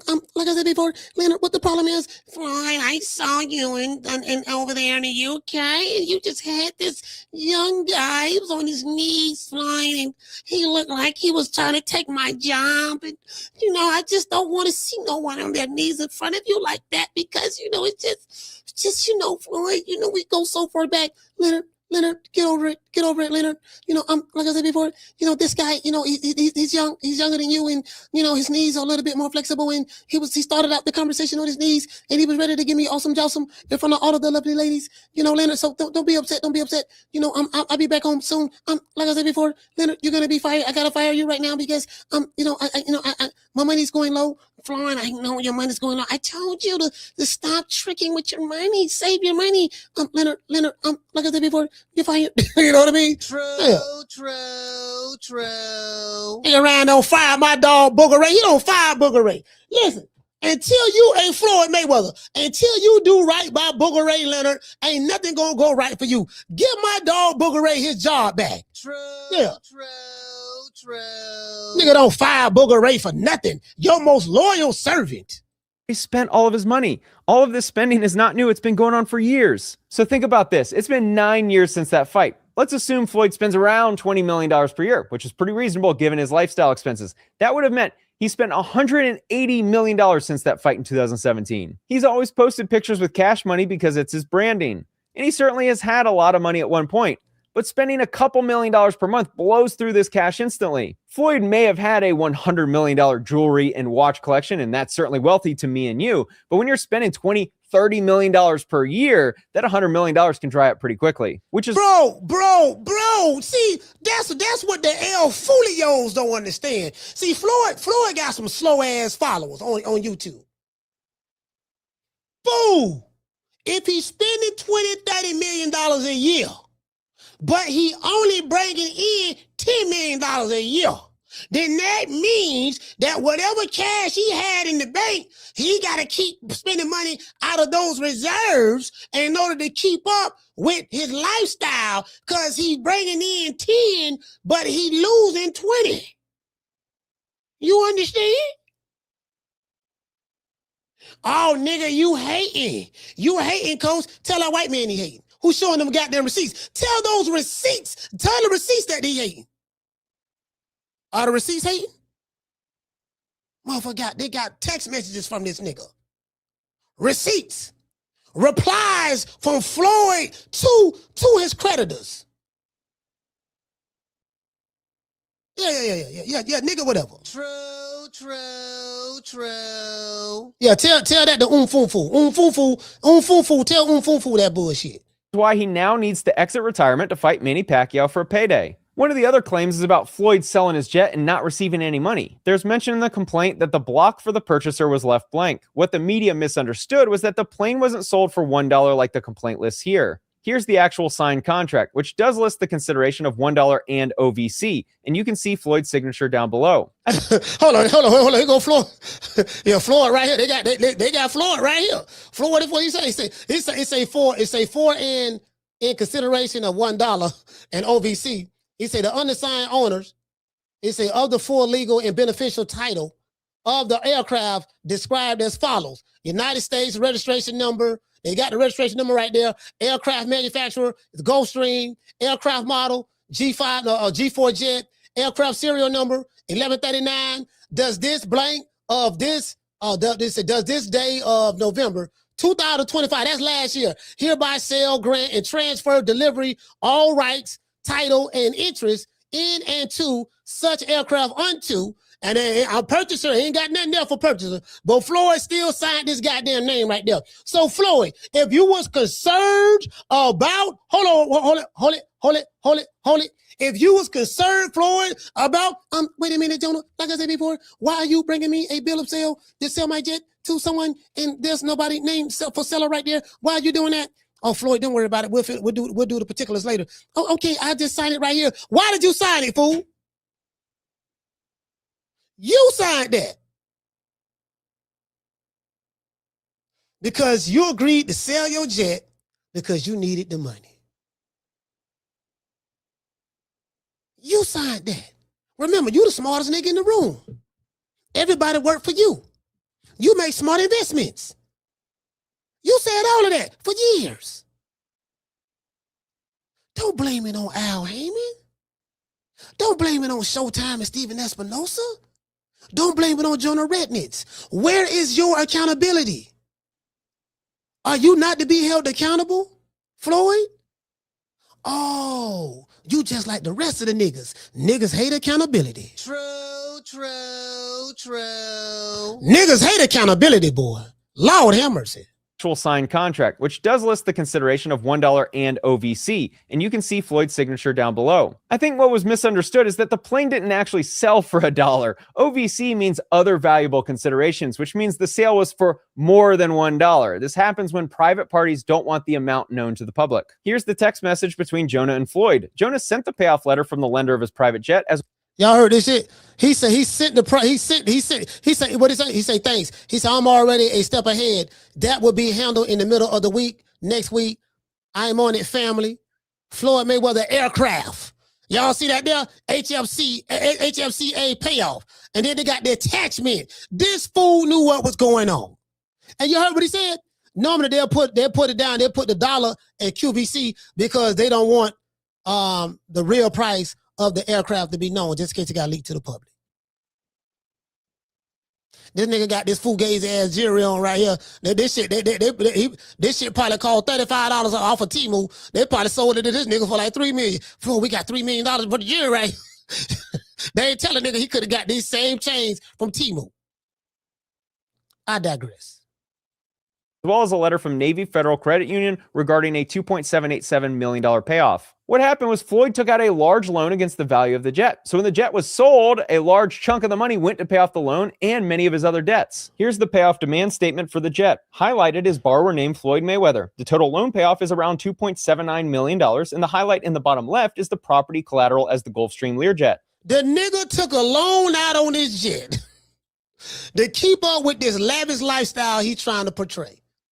To a public who don't even give a damn if he have a lavish lifestyle or not. They too busy worried about their bills and their family. You ain't tell us that, Floyd. You said you got swindled out of it. Why you ain't tell us you willfully pawned your jury? Why you ain't tell us you willfully sold your jet? Why you ain't tell us that you willfully was spending $30 million a year keeping up with a lifestyle when you wasn't bringing that kind of money in? You just conveniently forgot to mention all of that.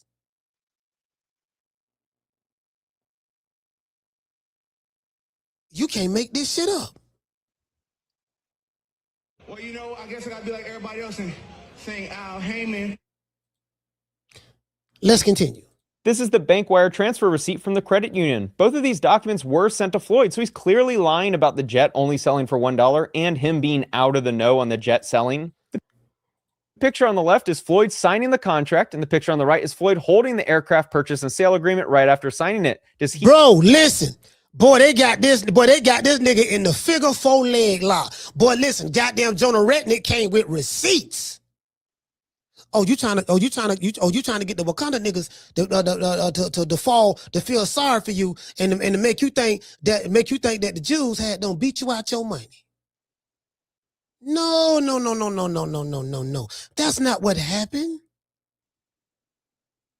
No, nigga, we got you. This you right here smiling, cheesing after we sold it yet. This you right here with your signature agreeing upon the jury. This the text message exchange that was going back and forth between you and the jeweler who you pawned the jury to. No. They got receipts on you, boy. You know you can't read, so you ain't gonna be able to outsmart them when they got the receipts. Remember, you the dummy. You just know how to box real good. And because of your God-given ability, you have been able to amass over $1 billion from a growth standpoint, because of the gift that God gave you. But guess what? There's another gift that you have to be just as good outside the ring than you are inside the ring. And that gift is discipline. You have to be disciplined enough to know how to manage your finances. Once you become undisciplined and you caught up in this lifestyle, but you ain't bringing that same kind of money in anymore, guess what? The well gonna run dry. It happened to the best of them. Ask Mike Tyson. True. Shout out to Aquila. Pocket watching Tuesdays today.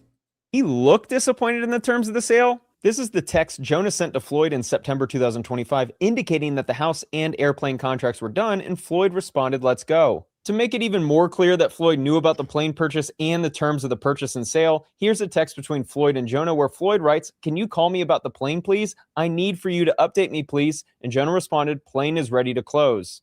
Jonah saved hundreds of private images, screenshots of text messages, and I can understand why he did it. They were dealing with millions upon millions of dollars. Floyd was going broke, and Jonah worried that Floyd was going to start blaming those around him for his financial problems. Back in November 2025, Jonah sent this message to Floyd saying, "I can help continue to create income for you for life, but you need to start saving more money and spending less. Borrowing from a credit line should be for investment purposes, not to pay past due bills because we will have to pay it back." Floyd also claims that 80% distributions to Mayweather Promotions LLC and 20% to be paid to Frist Apex Ventures were diverted by Rechnitz. Throughout the complaint, Floyd is claiming that fraud was going on because he only received 80% of the distributions, which is interesting because he signed the operating agreement for that split. This is Floyd holding up the settlement statement of a closed transaction involving his company, Mayweather Promotions, and Frist Apex Ventures. His smile doesn't look like someone who is upset with the deal that just closed. I've seen the operating agreement between these two companies that Floyd signed showing an 80-20 split. And since I promised you receipts, here's the document with the distribution allocation of 80% for Mayweather Promotions and 20% for Frist Apex Ventures. Down at the bottom, you can see Floyd's signature agreeing to the terms of the contract. Well, you know what? With all due respect, in defense of Floyd can't read. So, because Floyd can't read, he don't remember that he gave an 80-20 split. Man, I ain't received but 80% of the split. Yeah, man, but you agreed that you'll receive 80% and 20% to go us. Man, I don't remember reading that. Floyd, did you know why you don't remember reading it? Why? Because you can't read. True. Let's continue. As part of the fraud claim against Rechnitz and Frist, Floyd claims Eyal Frist signed distribution letters as manager of Vada Properties when he held no such office, and by signing as CEO of Vada Properties when he held no such office. This is a screenshot of Floyd's Instagram over a year ago. The picture in the middle is Floyd promoting speaking at a conference about real estate with Eyal Frist. In the post, Eyal Frist, Floyd had to partner up with our beautiful brothers from the Jewish community. You see what he did? You see what he did? It's new friends, huh? Okay. Eyal is listed as the CEO of Vada Properties. This is the Real Deal conference where Floyd is talking about buying real estate. You see this right here? Floyd, y'all remember this young lady, Susanna Cavana? She told Floyd that Jonah Rechnitz had a pending case against him. He had got convicted. In New York, and he snitched and told on all of his Jewish brothers to save his small head ass. And he told on everybody. And Floyd said he knew about it. You know, everybody make mistakes. And Jonah, he not only trust Jonah 10%, 50%, but he trusts Jonah 100%. And that's his Jewish partner standing right there behind him. Are y'all frisked? Floyd Mayweather is the founder of Vada Properties. And Ayal Frisk is the CEO of Vada Properties, meaning he worked for Floyd. He's running the business. I digress. Niall Frisk is the man to his right. I had a very, very smart team. Guys that was very, very educated in real estate. I gave them 9 figures. I went from 7. I skipped over 8 because it was paying so good. I went to 9 figures. That doesn't sound like someone who is disappointed in the outcome of his real estate investing. Another major allegation in the complaint is that Rechnitz orchestrated a $13 million loan from Hankey Capital LLC secured by Floyd's property in Miami Beach, Florida. The picture in the background is of Floyd and Don Hankey. This property is actually owned by Josh Gatlib and Meyer Orbach. Back in 2024, when Floyd was running out of... Josh Gatlib and Meyer Orbach. So more Jewish brothers. Y'all picking up what I'm putting down? All these beautiful Jewish names. Beautiful Jewish names. Gotta say that. Please, I got to say that. Y'all gotta understand what I'm talking. Beautiful Jewish names. These beautiful people tried to help our brother Floyd Mayweather. And our brother Floyd Mayweather fell victim to his vices. I ain't got but a GED though. I ain't got but a GED. Cash, he needed to sell 2 properties, so he sold it to the 2 names I just mentioned, and it was a favor by them. But the allegation is that $6.5 million of that loan went to the purchase of the private jet we discussed earlier in the video, and only approximately $4 million was made available to Mayweather Promotions. The full accounting is right here. $6.5 million to buy a jet with TBE Aviation LLC as the owner. That's Floyd's private jet-related LLC. The $4 million to Mayweather Promotions is listed, and all of the other allocations are listed, with none relating to Rechnitz or the other defendants. He also claimed there was another loan of $16.4 million and worded it such that it looks like Frisk Apex Ventures took $8.8 million of his money. The money from these properties all became his investment in the $31.5 million portfolio mentioned a few moments earlier, properly managed by the LLC he's suing. So what I told them is, of course, I wanted my payout to be a little different. Normally the payouts are, at the beginning of the month, but I wanted my payouts to be every week, spread it out throughout the week, because I'm traveling. Family, friends, we're traveling, we're moving around, we're doing different things. So I wanted my payouts to be like that, and everything played out like it played out, and everything was going great. He want payouts every week because this nigga spending money every week. And then if you're spending more, let's say if you need more money than you actually spending for the month or the week, then you borrow against it. Because I had an LOC before. For all of those who don't know, LOC means line of credit. I had a line of cash credit before for a company that I had. I fucked all the money up and fucked my credit up, and now my credit is back in the 700s again. I had a line of credit, business credit, cash credit. And I drew on that money. And it was... I made interest-only payments, monthly payments, meaning the line of credit that they have given me, whatever I borrowed, I have to pay a certain amount of money a month on top of the money that I borrowed. And every year, this is how this shit works, because I've done it before, I know. And every year what happens is, see, my line of credit was backed up by my LOC for my business. I was the personal guarantor for it, meaning that if were to ever default on, if my business was ever to default on the loan, the bank will come after me personally. I know what I'm talking about. I'm old enough to live life, and I've been through this shit before. Not on Floyd level, but I know what, you know what I mean? So anyway, but I digress. Let's continue.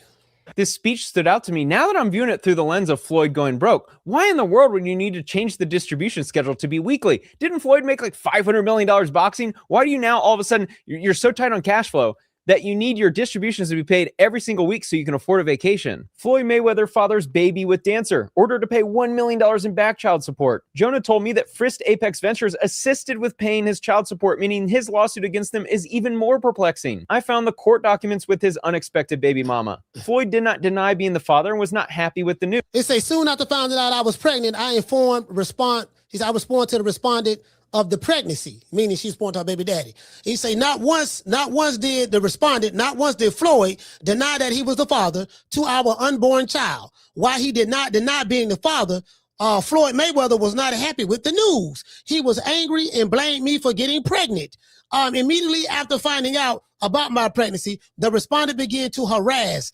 Oh, let's continue. He was angry and blamed her for getting pregnant. He attempted to force her to have an abortion and then blocked her from phone communication and text when he realized she was keeping the baby. Sounds like a great father. I even have the text messages between Floyd and her, but I'll blur for privacy reasons. It's not good. Here's the child support payments that stopped in December 2024 when Floyd was really having money problems.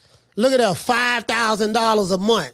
5,000, 5,000, 8,000, 5,000, 6,000, 5,000, 5,000, 5,000. All this money you had, you was the highest grossing, you was the highest paid boxer in the history of boxing, and you sending $5,000? Come on, fam. Not you. Now, Mr. Like I said before.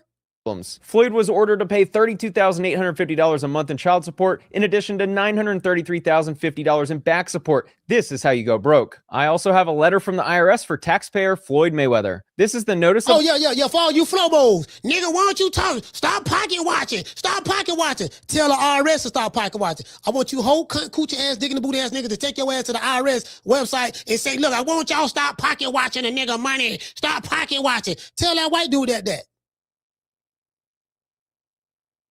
You won't. Of course you won't. If they didn't have a double standard, they wouldn't have a standard at all. I body these niggas. It's too easy.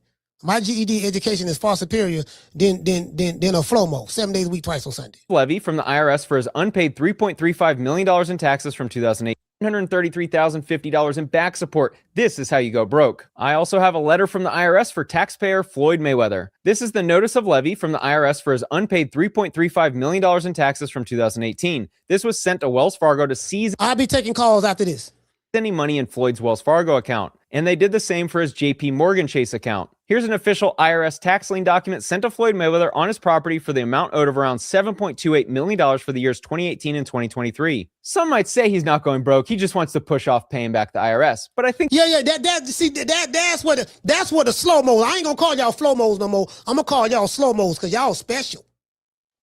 The slow-mos, oh man, he ain't broke. He still got a whole lot of money, man. That man got $500-600 million in the bank. He just doing that to try to run the bag up to try to get some more money. I gotta call you nigga the slow-mos. You dig? True. Cause you niggas is mental. Boy, I'm talking about y'all are mental. I'm talking about shouty mental. This next document is a smoking gun. This is the collection appeal request Floyd sent to the IRS on why he couldn't pay. The explanation he sent was need more time to gather the funds to pay. Well, he said that. Okay, yeah. Need more time to gather the funds to pay in full. This Floyd J. Mayweather, taxpayer's name. I know this piece of paper. Some of y'all don't know what it look like. I know this piece of paper very well. Need more time to gather. It's number 15, explanation. Explain why you disagree with the collection actions you checked above and explain how you would resolve your tax problem. Attach additional pages if needed. Attach copies of any documents that you think will support your position. And basically he just said need more time to gather the funds to be able to pay in full. If he had all this money that you slow-mos say he had, why he telling the IRS he need more time?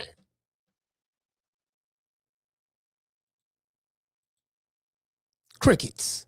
Pay in full. This is the IRS about to start seizing his assets. This isn't a personal loan. Why in the world, if he's made hundreds of millions of dollars, why doesn't he just pay the couple $1 million so he can get the IRS off his back? Jonah still hasn't been served with the complaint, which means he can't respond. And also because this lawsuit follows exactly what Floyd does with the media. See what I'm saying? Smiling. He like he happy. Look at him. Showing all 32 teeths. All 32 teeth are just smiling, cheesing. Look at him. Look at this nigga, old ass nigga. True. Cheesing and shit, showing all 32 teeth. Anyways, look at that. He said, shout out to Mr. AGR. Hey, okay. He said, so you mean to tell me going to land? He said, you mean going to land of the small hats, sending water for aid, kissing the wall, making the love speech with that clown gown was all for nothing? Hey, man, I mean, it is what it is, man. Down from the bar, there's a platform stage. People pimping, sharp as razor blades. Let's continue.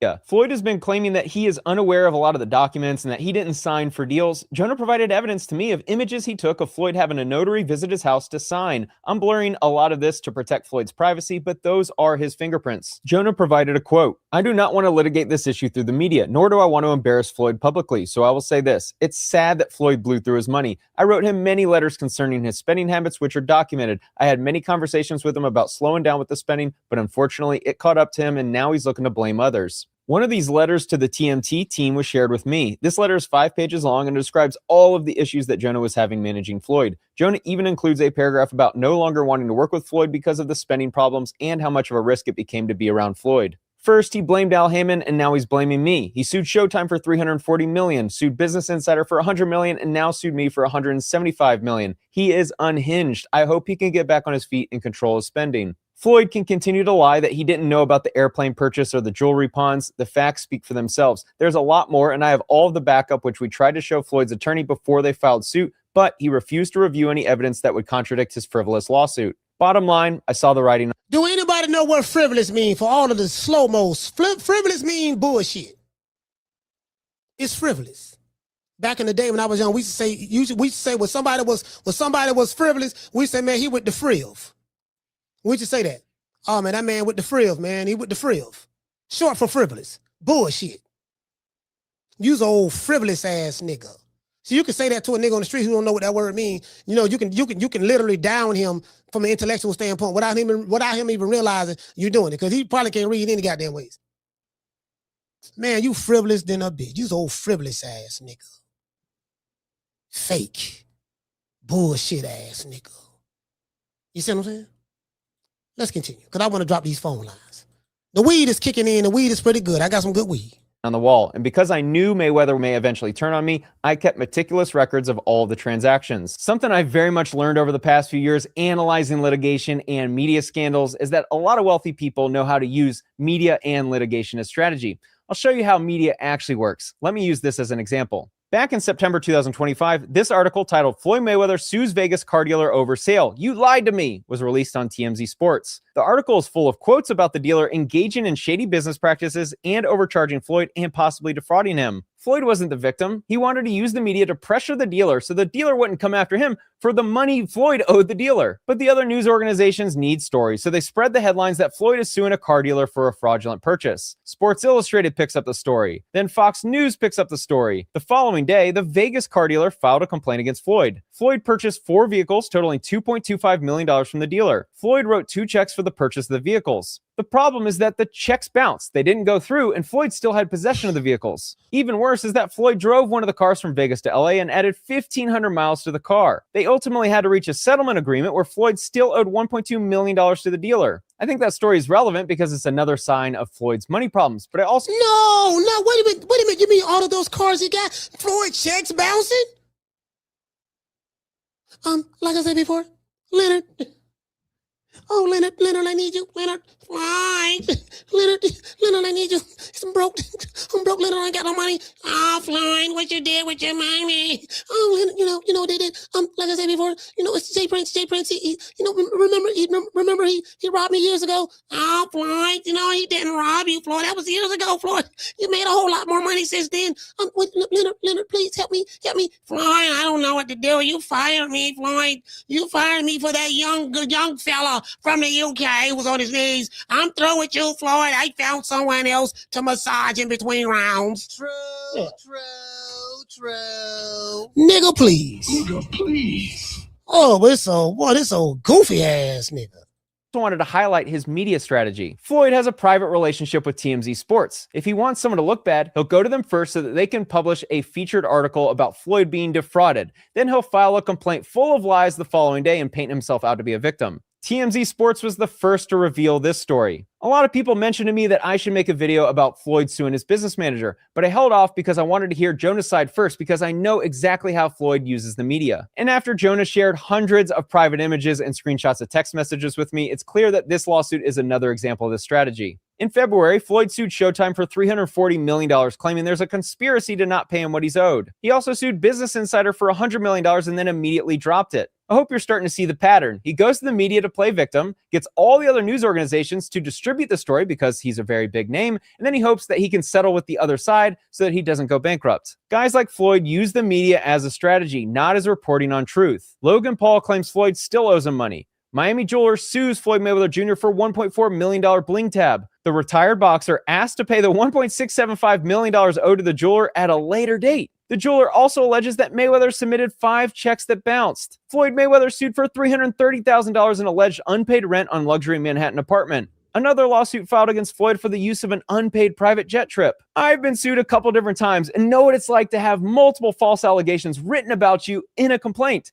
I've been accused of being a member of a criminal enterprise and assaulting someone. See, in America, you can write whatever you want in the complaint, even if it's full of lies. What's interesting about this lawsuit is that it's a verified complaint, meaning Floyd is signing under the penalty of perjury that everything is factual. Maybe he isn't capable of reading ChatGPT's answer on why it's a bad idea filing a verified complaint full of lies. He could be hit with a perjury charge. Floyd also has a bit of a gambling problem. It's known that he bets a lot of money on sports. If you follow my channel, then you know how much money these guys lose betting on sports. Easily millions of dollars. The amount of money these degenerates gamble is truly mind-boggling. Just this one hand of blackjack appears to have around $100,000 wagered. Not a good look when you owe the IRS. There were many claims, but to summarize the main claims against Rechnitz, Floyd alleged that the jet sold for $1 and he didn't receive any of the proceeds. The evidence proves this is a lie. Floyd also alleged that he wasn't aware of this jewelry being pawned and that he didn't receive the proceeds. The evidence proves this is also a lie. And lastly, Floyd claims he was defrauded in his real estate transactions with Rechnitz and Frist.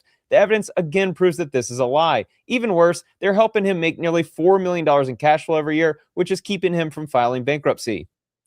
Bruh, this is what you call a body bag. Let's give this good white man, because when the white man's report on it, it's true. When the black man report on it, oh nigga, you hating. But when the IRS and then this nice white man report on it, and Jonah Rechnitz, the beautiful brother from the Jewish community, when they show the receipts, I want to see them slow-mos. Y'all go over there and tell them they hating. What you call the PBC nut, the PBC nut liquors. True. Let's go ahead and drop these phone lines. You want to talk some shit? Call me. Start some shit, bitch. Sup, fool? You gonna talk shit about me, homie? Where you from? Hundreds of niggas is waiting for your motherfucking call, and they all talking shit about you right now. Call the coach at 530-494-9636. We waiting on your bitch ass. Yeah, see, nigga hate receipts now. Accountability and receipts. See, that's why motherfucker don't fuck with me. They be like, nah, that nigga there gonna come with them receipts. I'm coming with receipts. And if I ain't got the receipts, I'm gonna go to somebody who do have the receipts. Because I know somebody that knows somebody that knows somebody that knows somebody who got the receipts. Nigga, argue with these receipts. That's what I want you to do, nigga. You talking that, argue with these receipts. See what I'm saying? And then they disappear. You never see them anymore. They don't show up on no chats or nothing. They just disappear. They watch, but they just disappear. They don't say nothing because they ain't nothing they can say. Call it, what's your name? Where you call it from? Coach, what's up, man? It's Giannis, man. Giannis, talk to me, my brother. Yeah, I'm on recovery mode, man. We had a rough night at MSB last night, but I'm enjoying the show right now, man. You know what I'm saying? Fuck Donald Trump. Anyway, let me get on topic, man. Yo, I'm familiar with this guy you got on the video. Yes, sir. I really don't care for him. You know what I'm saying? Honestly, it ain't got nothing to do with white, nothing to do with black. There's another guy. His channel is called Pocket Watching. I don't like him either. Talking about Pocket Watching with JT? Yeah, I don't like it. Yo, coach, I want you to look at this when you watch, or anybody else listening. Yo, the look on their face when they make these videos, like predicting someone's downfall and basically exposing their finances, I just can't get over the smile and the happiness on their face, like wishing somebody's downfall. It always bothers me, man. It really does, man. But with that said, I'm going to say this again. I always say this when we get on this subject. With Floyd, it makes that shit a lot easier. When you talk the shit he talks, it makes things easy. And like, I know, like, from experience, Jews have a term. I'm not sure what it's called, but basically in their culture, it's cool to defraud somebody that's not a Jew or a small hat. I don't know if you want the best set on here, but it's cool in their culture. And like homeboy Avi, that he got that loan from, the $1 million loan. I know him personally. He started on Canal Street. I used to buy jewelry from him back in the days, from him and his pop. He's a good dude. Like, I'm not one of these people I'm gonna put everybody in one box. Yeah. He's a solid dude in my opinion. And like I know with that $18 million watch he supposedly bought.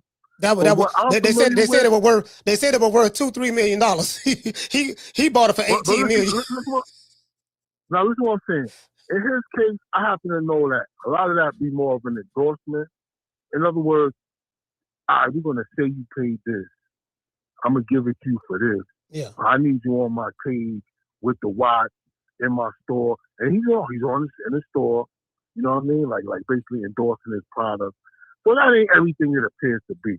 Don't get me wrong, Floyd obviously does some stupid shit with his money. The gambling, bad endorsements, fucking with people that's known informants, that jerk their own, and you think they got good intentions for you.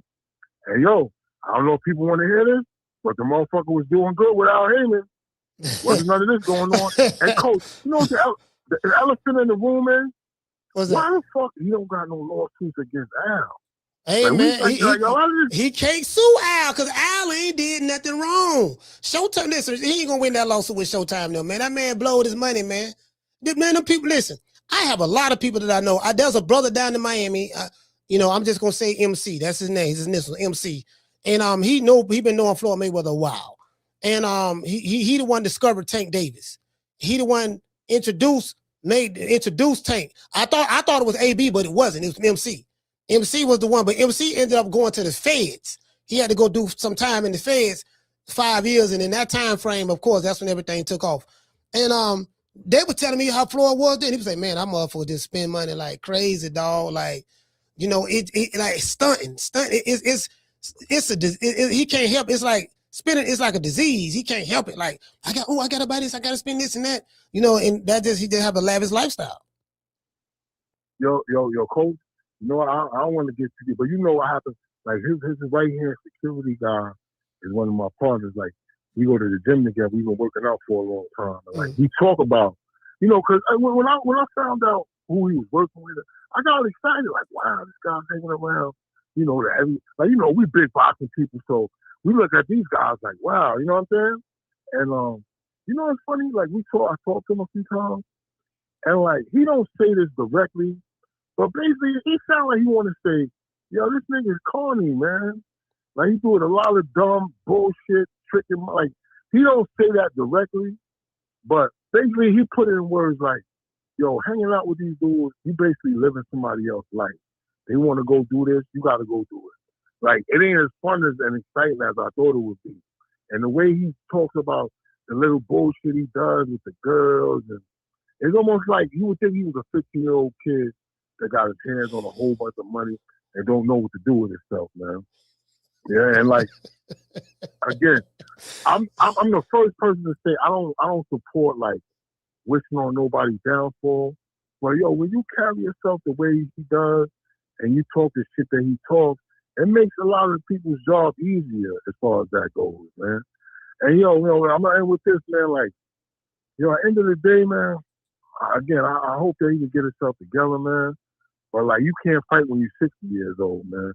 So I'm hoping that he learns from this and he get his finances together and his life together.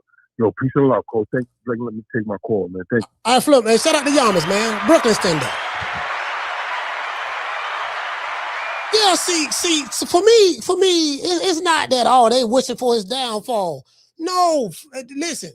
That's not the issue. The issue is Floyd Mayweather. People would not shoot videos about your downfall if you did not publicize your downfall. People can predict where you're going to end up based on your habits. I don't think that's hating. Now, they may find some joy in it. That may be true or whatever. I don't know. But this stuff is not rocket science. It's very easy to predict. Fam, if you keep drinking the way you drinking, AB, you're going to have cirrhosis of the liver.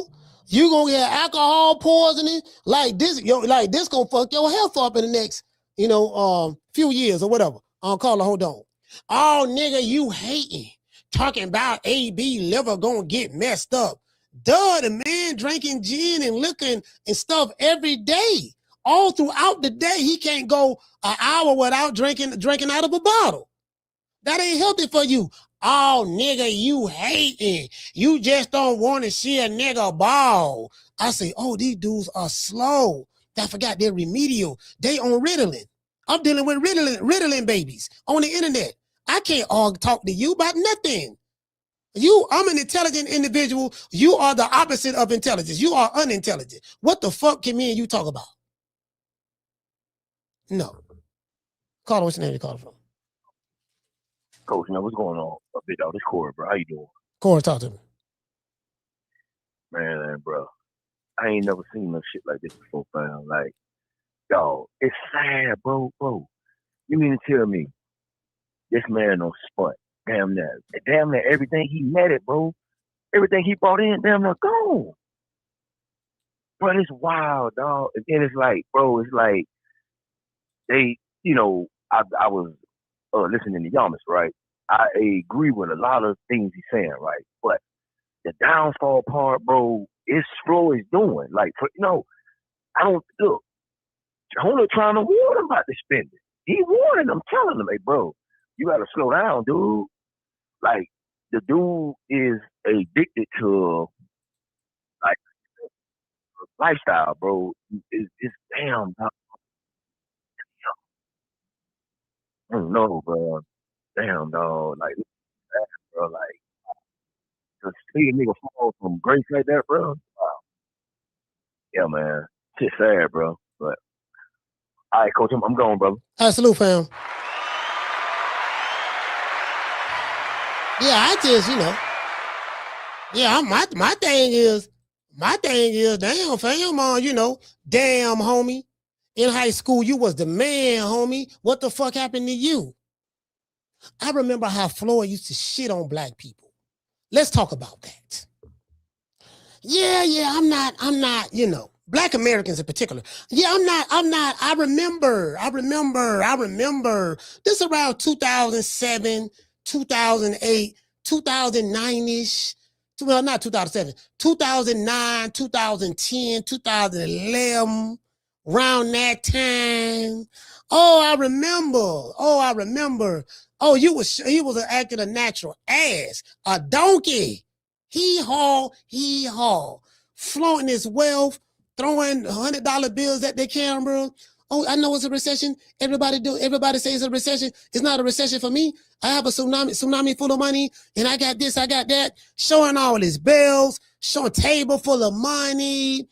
Talking, he's not impressing the white folks because white folks don't give a damn. But he was trying to impress us and rubbing in everybody's face. I remember rubbing in everybody's faces. I remember that like it was yesterday. Guess what? And I told myself, I say it's two Negroes. It's two Negroes. If they ever fall and hit rock bottom, you will not find one soul that's gonna feel sorry for them. I said that's Adrian Broner and Floyd Mayweather. True. Them two niggas there, if they ever fall on their dick, them two niggas ain't nobody gonna feel sorry for. They said they never gave you niggas money. Nah, you asked for this. So no, you asked for this. I don't want to see, this ain't no black thing. I don't want to hear no shit about, we got to be on code. I don't want to hear none of that bullshit. Because the nigga who you saying we need to be on code for, he wasn't on code, and y'all wasn't holding him responsible for that. So since you wasn't holding him responsible for the code, don't come over here with that code shit with me. Not when you defended Mr. Bojangles. True. Not when you defended Mr. Bojangles. He's sitting there smiling, skinning and grinning with Jonah and them, buck dancing, scratching where he don't itch, shuffling his foots, chicken Georgian, ham boning. Yeah, I trust Jonah, not 10%, not 50%, but 100%. You was on stage with the beautiful brothers and sisters from the Republican Jewish Coalition Committee, lovely brothers and sisters over there. You was on stage, they had you surrounded, they put that robe on your back, and you started buck dancing. Oh, Miss Hillary. Oh, so good to see you, Miss Hillary. I love you, Miss Hillary. Welcome to TV1. Oh, Lord. I dance with Master. I dance with Master. I dance with Master. I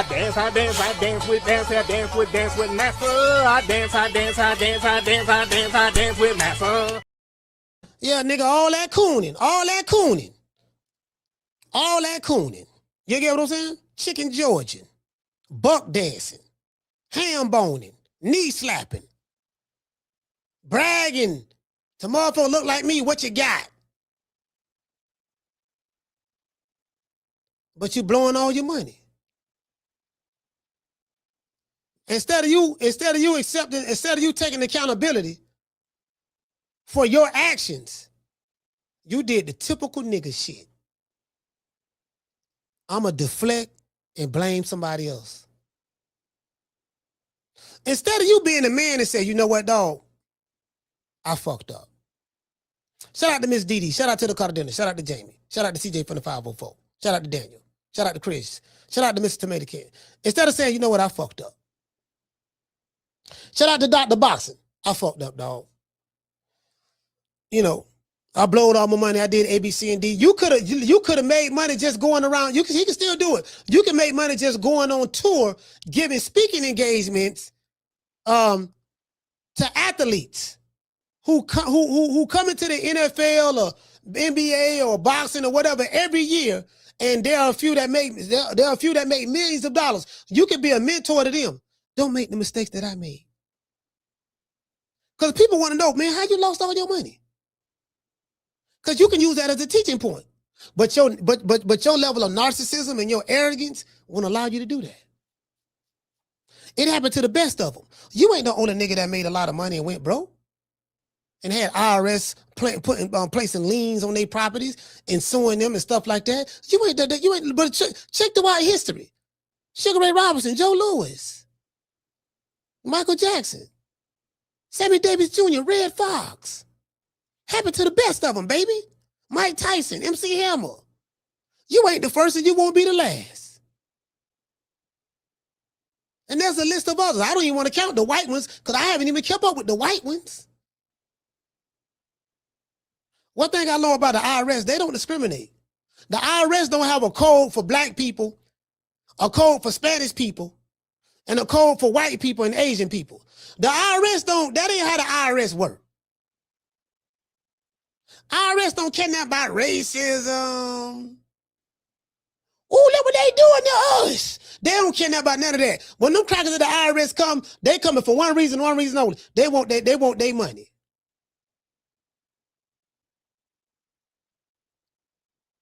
I have receipts on that. When they decide to come get your money, it's not race specific. I know that for a fact. I have receipts on that. So, I just want to throw that out there. Shout out to Tila. Tila, what's happening? What's going on, Tila? What's going on? Shout out to Silence, punk. Talk to him, Clubber Lane. Get out while you can. Don't get us something, no statue. Give him guts. Don't give them no statue, give them guts. You dig? If I take your woman who never been out the United States a day in her life, if I take your woman who never been out the United States a day in her life, if I take your woman who never been out the United States a day in her life and take her with me, she spent a week in Africa with King Kong Alicious. She's going to spend a week in Africa with King Kong Alicious. Do you think she ever coming back home to you? Let's just be honest. If I take her on a ride with the prince, do you really think she coming back home to you? I'm going to drink to that. Next Negro who hate, I'm going to snatch your chick. Next Negro who hate. Caller, what's your name? Where you calling from? Hey, what up, Coach? It's Coach Eddie from ATL. Coach Eddie, ATL, talk to me. It's good, brother. Hey, you know, this ain't the first time Floyd been in trouble with the IRS, man. I remember an episode back in, I think 2015. Floyd and Uncle Roger, I think Roger was alive, they had IRS shirt, IRS t-shirt on. I think Floyd had to pay the IRS $26 million back in 2015. Floyd don't pay his taxes. It's something he been doing. You know what I'm saying? I mean, everybody kept, getting on Anthony Joshua because he paid his taxes. But he already know if you don't pay your taxes, man, the IRS gonna come after you. They did the same thing to Joe Louis. Even in his old age, they came after him. He donated his whole fight purse to the war effort. And guess what? The IRS still came after him for them taxes. That's why he was still fighting at that old age. You know what I mean? So that's why Floyd still getting in the ring at that old age, trying to make up for lost time. Blowing his money, looking like a fool. I remember all this stuff. That's what turned off a lot of black people to Floyd, man, because Floyd was just too arrogant. I mean, we like Floyd, but Floyd was just overboard with his stuff, man. He was over the top, throwing money at the camera. I'm the money man, making fun of poor people.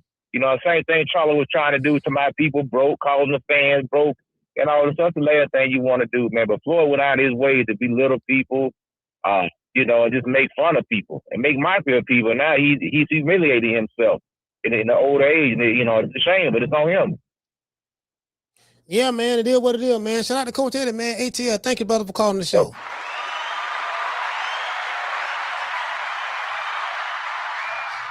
Yeah. You were doing too much cooning back then, man. Doing too much of that buffoonery bullshit. Caller, what's your name? Where you calling from? This is Aaron from Los Angeles. You say Ian from Los Angeles. Talk to me. Aaron, bro. AARON. Double A round. All right. I couldn't hear your phone sound muffled. Aaron, LA, talk to me. I kind of touched by the Floyd thing because I was a real Floyd fan. But the part that sticks out to me is not the spending, it's the greed. This nigga is exceptionally greedy. The betting is a result of being overly greedy. And then he don't pay his taxes, et cetera, et cetera. And then he's out supporting Israel army, sending his jet over there. All of it is laughable. You remind me of those scriptures in the Bible that say men will be lovers of money, greedy, blasphemers, do no self-control. That nigga's all of that shit. That shit's in the Bible. I'll just quote it to a scripture. So his energy is off, bro. His pH balance made this happen because this nigga is super negative. The yin and yang of life, called him to the table. He getting what he deserves, bro.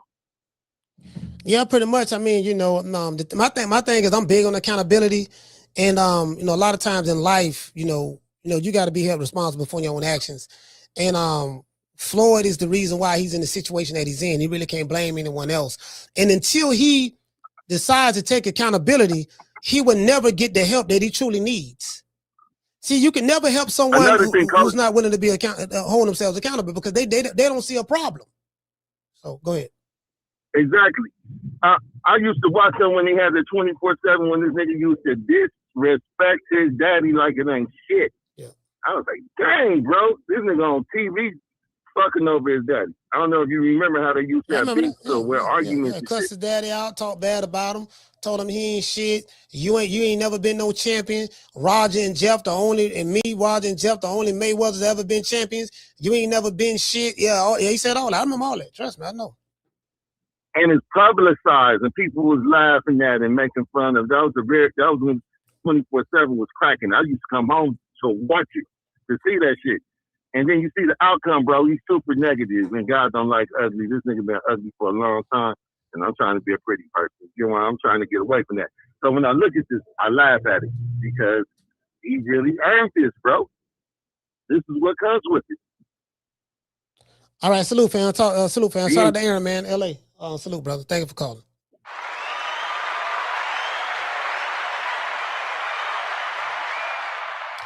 Yeah, I ain't. You get what I'm saying? Like, yeah, you know what I mean? No. I mean, hey, look at me. What he got to do? He got to go talk to his new friends. You know, he got Jonah Rechnitz. He got the beautiful brothers and sisters of the Republican Coalition, and you know, he got, you know, he need to go talk to his new friends and see what he can work out. You see what I'm saying? He gotta change his spending habits. It's as simple as that.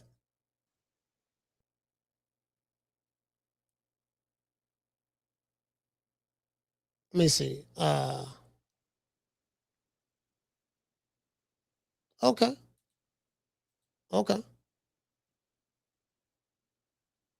Okay, I'm seeing goddamn Debo Deb say he'll come down to 144. Shakur say 144 is fair. Okay, cool. That's cool. I like that. So now, if he on record saying that, we're going to see what's up. Let's see what the Shavengers got to say about that. Yeah, but anyways, as it relates to Floyd, back to Mr. Like I said before, and shout out to everybody watching this show, man. We got a lot of people watching, man. Shout out to everybody watching on X. X is y'all very interested in this topic, huh? We got almost 300 people watching on X right now. Y'all very interested in this topic. Shout out to, we ain't got nobody watching on Kick. Nobody watching on Kick. Nobody watching on Facebook. We got X, YouTube, both YouTube channels. Okay, cool. All right, that's cool. Yeah, I don't listen. I don't feel sorry for that nigga. I don't. I swear to God, I don't at all. You get what I'm saying? Because, you know, he got plenty money. He's still a multi-millionaire. He okay. Just sell some of that shit. You got assets. The average person ain't got no assets like you. He's still in good shape. Now, of course, he got to pay everybody off. Sell all that shit you got to pay all your debts. Pay the IRS what you owe them. Scale down. Go get you a studio apartment in one of your skyscrapers that you own in New York. Oh, I forgot. You ain't got no properties in New York. True. Oh, you thought you had some properties. You ain't got no properties in New York.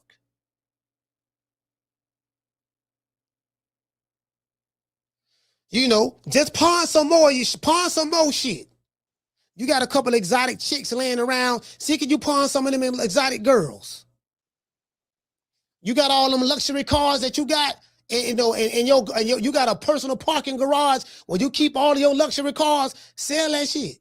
Go get your Toyota Corolla. Get your Honda Accord. Ain't nothing wrong with a Honda. I used to drive a Honda. Honda's a good car. Go get your a Ford, a F-150 Ford truck. Go get you a GMC Denali or something. You don't need 100 cars. Just get your 2 cars. You good? Yeah, you ain't gotta brag to me about what you got. I don't care nothing about what you got. What you got to do now, you got to stop tricking. Stop tricking with all them hoes. Getting women pregnant. Mad because they're having the baby. Stop blaming them. That woman didn't get herself pregnant. You played a role in that.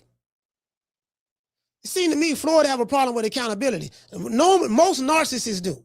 There's you know, very few narcissists can hold themselves accountable for anything because the narcissist a narcissist is never wrong. A narcissist is never wrong. They don't see, any of the other shit.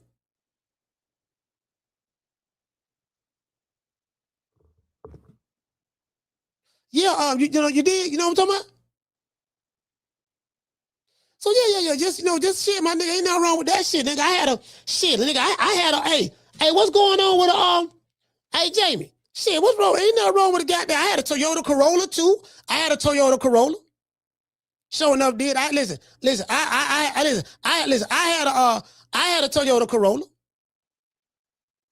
Good car. That was a good car there. Trying to tell Toyota Corolla, good car. I'm telling y'all.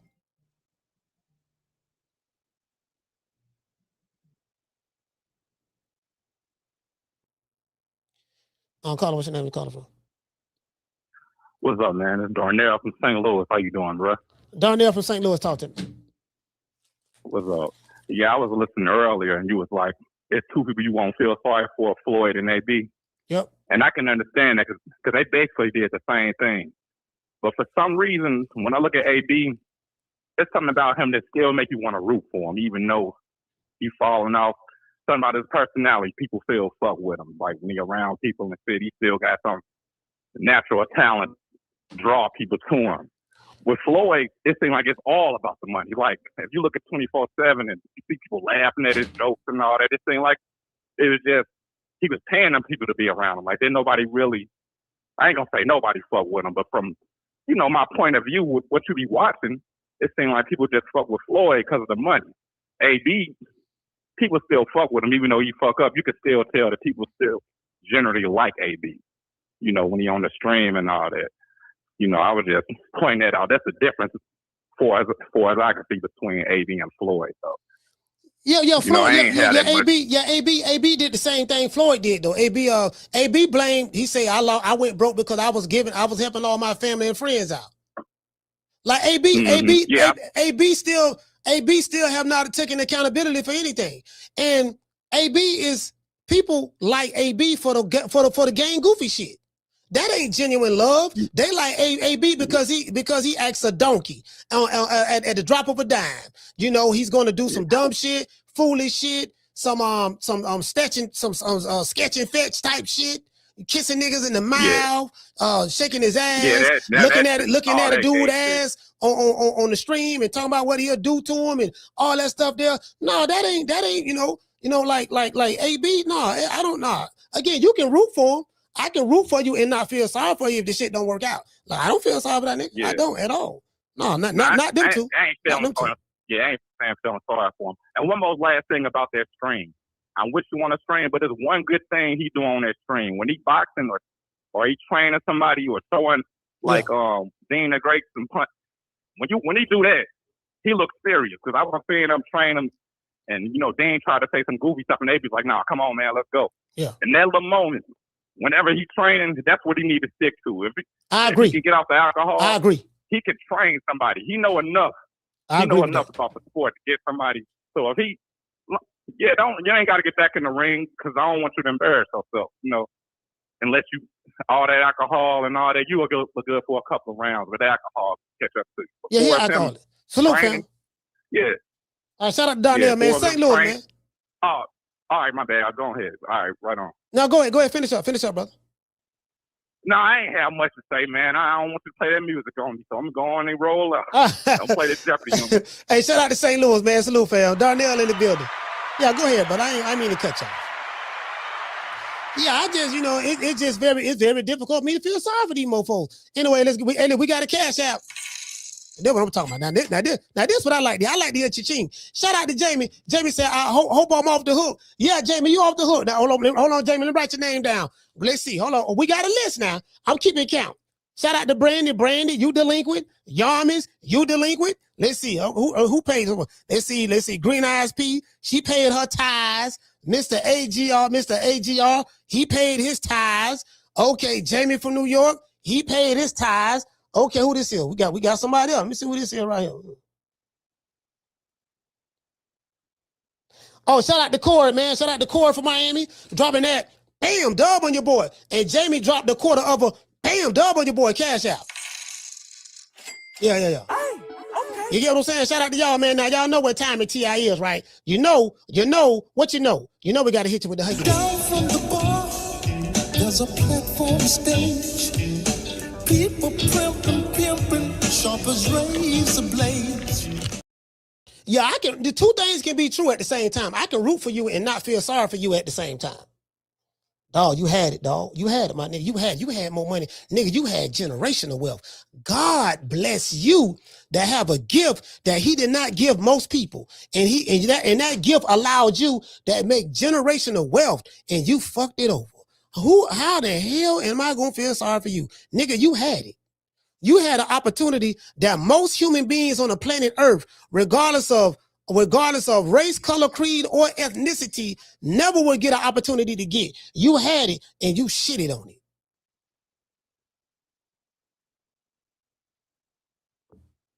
Hey man, shit, my nigga.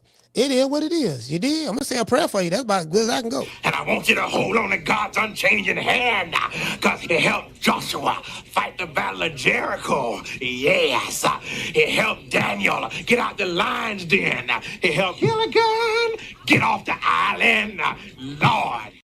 If the Lord can help Gilligan get off the island, if the Lord can help Gilligan get off the island, the law can help my dog Booger Ray Leonard come back to boxing, help Floyd Mayweather out, and put up a good fight. And who's the next big star under Mayweather Promotions? Ooh, we have quite a few young guns, as I say, and I don't want to leave any names out, but we have a great roster of young talent, and we've been very selective about what we're doing, again, because when you have an abundance of fighters, it's hard to kind of focus on.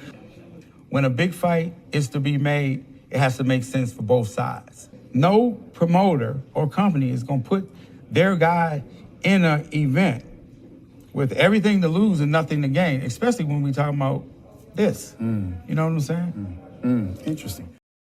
It says Shakur Stevenson says that he was signed to fight Devin Haney at a catch weight of 144 pounds.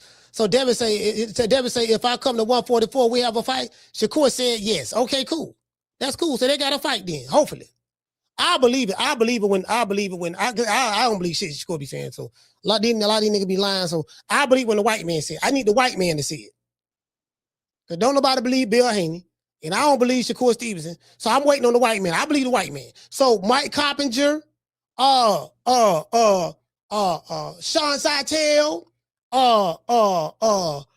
any one of them good white folks that work in the media, can y'all please make an announcement that Devin Haney and Shakur Stevenson fighting each other at a 144-pound catch weight, so we can believe it, please.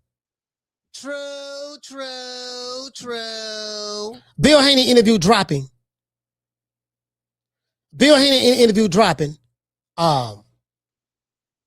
Sunday. Very, very interesting. Very, very interesting interview. Very interesting.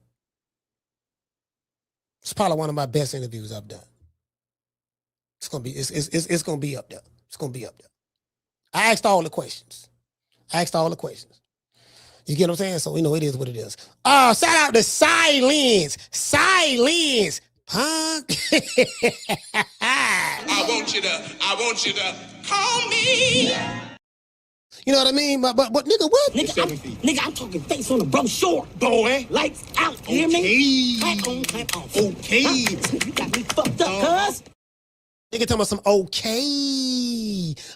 Guess what? He must don't know. He can't know. The fuck? Fuck you all rolling up on for, cuz? He must don't know. He can't know. Huh? He can't know. Hey man, shout out to Miss Steph. Miss Steph Jackson, what's going on? Shout out to Aquila. Shout out to Dr. Paul. Dr. Paul, Mr. T in this bitch. I pity the fool. Shout out to the Cardenas. What's going on, fam? Hey, Cardenas, let me tell you something, baby boy. Shout out to my man, Cardenas. See, I'm gonna tell you something. And I said this before. Check this out, fam. The people who got the money, they want to see Shakur Stevenson versus Devin Haney. In order for Shakur Stevenson to make $15 million, he is going to have to fight Devin Haney. That's the deal. Shakur, it's the weight. At first it was the money, and now it's not the money, it's the weight. So now, the money there. So Devin Haney and Shakur Stevenson got to do what they got to do in order to make this fight happen. Shakur Stevenson is a 140-pounder. I keep telling you, Shavengers. He a 135-pounder. No, he not. You saw how big that nigga was when he got in the ring with O'Shaquie Foster. And he definitely ain't finna go back down to 135 to fight when he ain't got no belt. And if Bob M was to pay him, or Eddie Hearn was to pay him, or Oscar De La Hoya was to pay him, guess what he gonna get? He gonna get $3 million. Because that's what his market value is. That's what he was making prior to fighting on a Turkey Al-Sheikh card. So I told y'all what? I say, look, he made $8 million fighting Teofimo Lopez. When you make more, what human being do you know get paid a large lump sum amount of money more than what he normally is accustomed to making? And his very next fight, he gonna fight somebody making $5 million less than what he got paid his last fight when he fought on the Turkey Al-Sheikh card against Teofimo Lopez. So my GED education, common sense tell me, I say, look, in order for Dev to get the kind of money he want, and for Shakur to get the kind of money they want, both of these niggas gotta play ball. Yeah, he can go fight somebody else, but he gonna fight for $3 million. After Jay Prince get his money and the IRS get his money, that's gonna leave him about 1 point, and he got to pay the trainers and stuff, and the promoter. That's gonna leave him about 1.5, or maybe less than that. Because the IRS, that's gonna put you in the 40% tax bracket, so that leaves you 60% of $3 million. And then Jay Prince and the promoter, whoever promoting that event, gonna get their cut. Then your team and all that stuff there. You dig? So you gonna pay me $15 million? Eddie Hearn said Shakur Stevenson signed to Zuffa for $15 million for his next fight. What you think he gonna get $15 million to fight me? You think he gonna get 15 to fight Coach Malachi? You think he gonna get 15 to fight his mandatory? Lindo, a motherfucker, a Mexican fighter who don't nobody know? No people ain't finna pay him. That's why I was telling y'all. But guess what? I'm gonna wait for the white man to see it. Let's wait for the white man to see it. These people ain't interested in making Shakur Stevens, making Keyshawn Davis and Devin Haney fight. That's why you don't hear nothing about, okay, yeah, Zuffa, we finna go ahead and offer Keyshawn $15 million to fight Dev. They don't even want that fight. Devin Haney and Keyshawn can fight. They can do what they want to do. But guess what? It's gonna be for $3 million. And Shakur and Keyshawn don't even make $3 million. The most money he ever made was fighting on Turkey Al-Sheikh undercard. I think Keyshawn a $1 million fighter or some shit. $1.5 million fighter. What person you know get exposed to the type of money that's in boxing right now, want to take a pay cut and go back to what he was making prior to making this big money from Turkey Al-Sheikh? Take all the fanboy shit out of it. Because these niggas don't know you.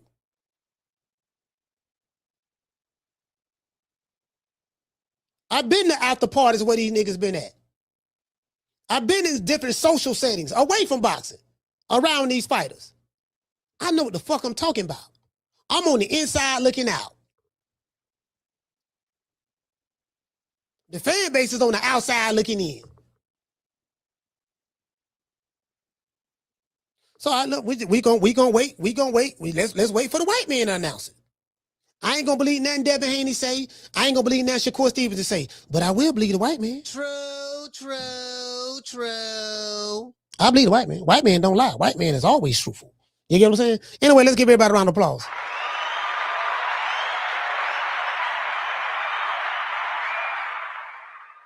Of course, I'm being facetious.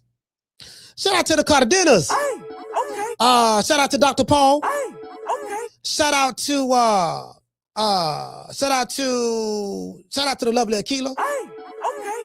Shout out to we got my main man Yarmers, man. Brooklyn, stand up. Hey, okay. Hey, y'all, let me tell y'all something, man. Y'all, Miss Akila, all of y'all, you New Yorkers, y'all got to chill out, dog. Listen, you're up 2-1. You're going to beat San Antonio in 6 games. I did not foresee San Antonio beating y'all in New York. I didn't see that. I'm like, yeah, I say shit. After y'all won the first 2 in San Antonio, I said it's a foregone conclusion. They're going to sweep these dudes. They got one. Y'all going to win the next game. They going to be up 3-1. Y'all going to be up 3-1.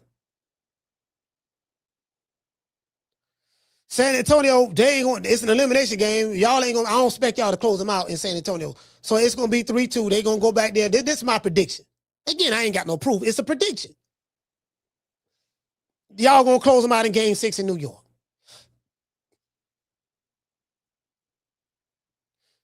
But if y'all fuck around and lose Game 4 in New York, I don't want y'all hurting nobody. Show people your civility. Don't be beating people up. I don't want you flipping cars over in the city. Don't burn down the subway station. Don't do none of that. I know it's been 53 long years. Just continue to do what you've been doing. You got the best player in the league on your team, Brunson. Well, he's the best player in the playoffs. I remember when Brunson went to the Western Conference Finals with Dallas Mavericks. I want to say that's 2021, 2022. He got drafted by Dallas. You got you the best player in the playoffs, Brunson. Ain't nobody better than Brunson. Nobody better than Brunson in the playoffs. Nobody. Whether San Antonio or New York, ain't nobody better than Brunson in the playoffs. Nobody. I don't think nobody can argue that. You dig? I'm going to give everybody else a shout out right after the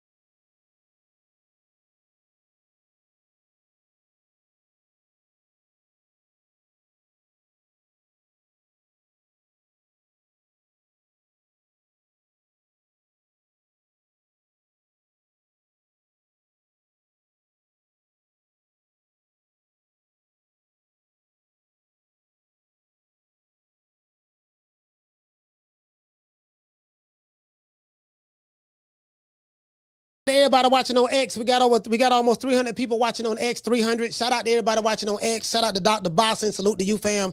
Appreciate you. You be trolling and shit, but shout out to Dr. Boston. You crazy. Shout out to everybody watching on True Media Podcast and Boston with Coach Malachi and on Facebook and Kick. Shout out to y'all. And let's give everybody else a shout out in the chat. Shout out to the lovely T-Lo. Hey, okay. Shout out to the Cardinal. Salute, my brother. Hey, okay. Shout out to Cool K Forever. Hey, okay. Shout out to Get Over Here. Get Over Here. What's up, fam? I got a sound bite for you. Shout out to Get Over Here. Get over here. Yes, sir. That's yes, sir. Shout out to the lovely Steph. Hey, okay. Let's see. Shout out to who else we got? Omar Williams, Tony Montana. Shout out to my brother Schoolo. Shout out to Mr. Tomato Can, Bruce Gas, Brandon Sweet Like Candy, Dr. Paul. Who else we have? Shout out to Aquila. Shout out to Mr. AGR. Shout out to Green Eyes P in this BI. Hey, okay. G5 from the Bronx. Hey, okay. Shout out to Yarmus from Brooklyn. Hey, okay. Who else we got, man? We got G5 from the Bronx. Shout out to Chris. Hey, okay. Highlight Space. Hey, okay. My team ain't in it. My team, the Lakers, we ain't in it. So I ain't got a dog in the race. I don't want nobody saying I'm jumping on their bandwagon. I just want New York to win because I think it's better for the NBA. And y'all ain't won since 1953. Since 1973. So and 99% of the Knicks fans don't even remember that championship. Willis Reed I think he was sitting on the sideline. Somebody was sitting over there, and didn't nobody know who he was. Was it Willis Reed or Clive something? I think it was Clive somebody. I forgot who it was. One of them old school Knicks players, they won the championship in 73. I wasn't even born. I forgot who the player was. Didn't nobody know who he was. Yeah, man, who you with? You don't know who I am? No. I'm not, you know the Knicks won the championship in 1973. Yeah, I know. I wasn't born then. Yeah, nigga, I was on that team. You was? True. Yeah, I was on that team, fam. I was on that team. Oh, okay. I ain't know that, dog. I ain't know that. You know what I mean? You know, buff. You gotta check your Googles in New York. Y'all gotta Googles. See, y'all gotta check your Googles, man. You gotta have a master's degree in Google. Don't everybody believe in Google? Go Google that shit. See, y'all gotta get a master's degree in Google, fam. You go to Google and look up them old players from 73. Is that so you'll know who they is? I think Phil Jackson was on that team. Y'all know the famous coach Phil Jackson won 6 championships, 6 titles with the Chicago Bulls, won another 5 with the Lakers. He got 11 rings. Phil Jackson, look him up. I think he was on that team too. Phil Jackson, coming off the bench. True. And anyone else I might have forgotten? I do apologize. I catch you guys on the next one. You know my motto. Don't meet me there, beat me there. Man, I'm out of here, bro. Let's go. Man, I'm out of here, bro. Let's go.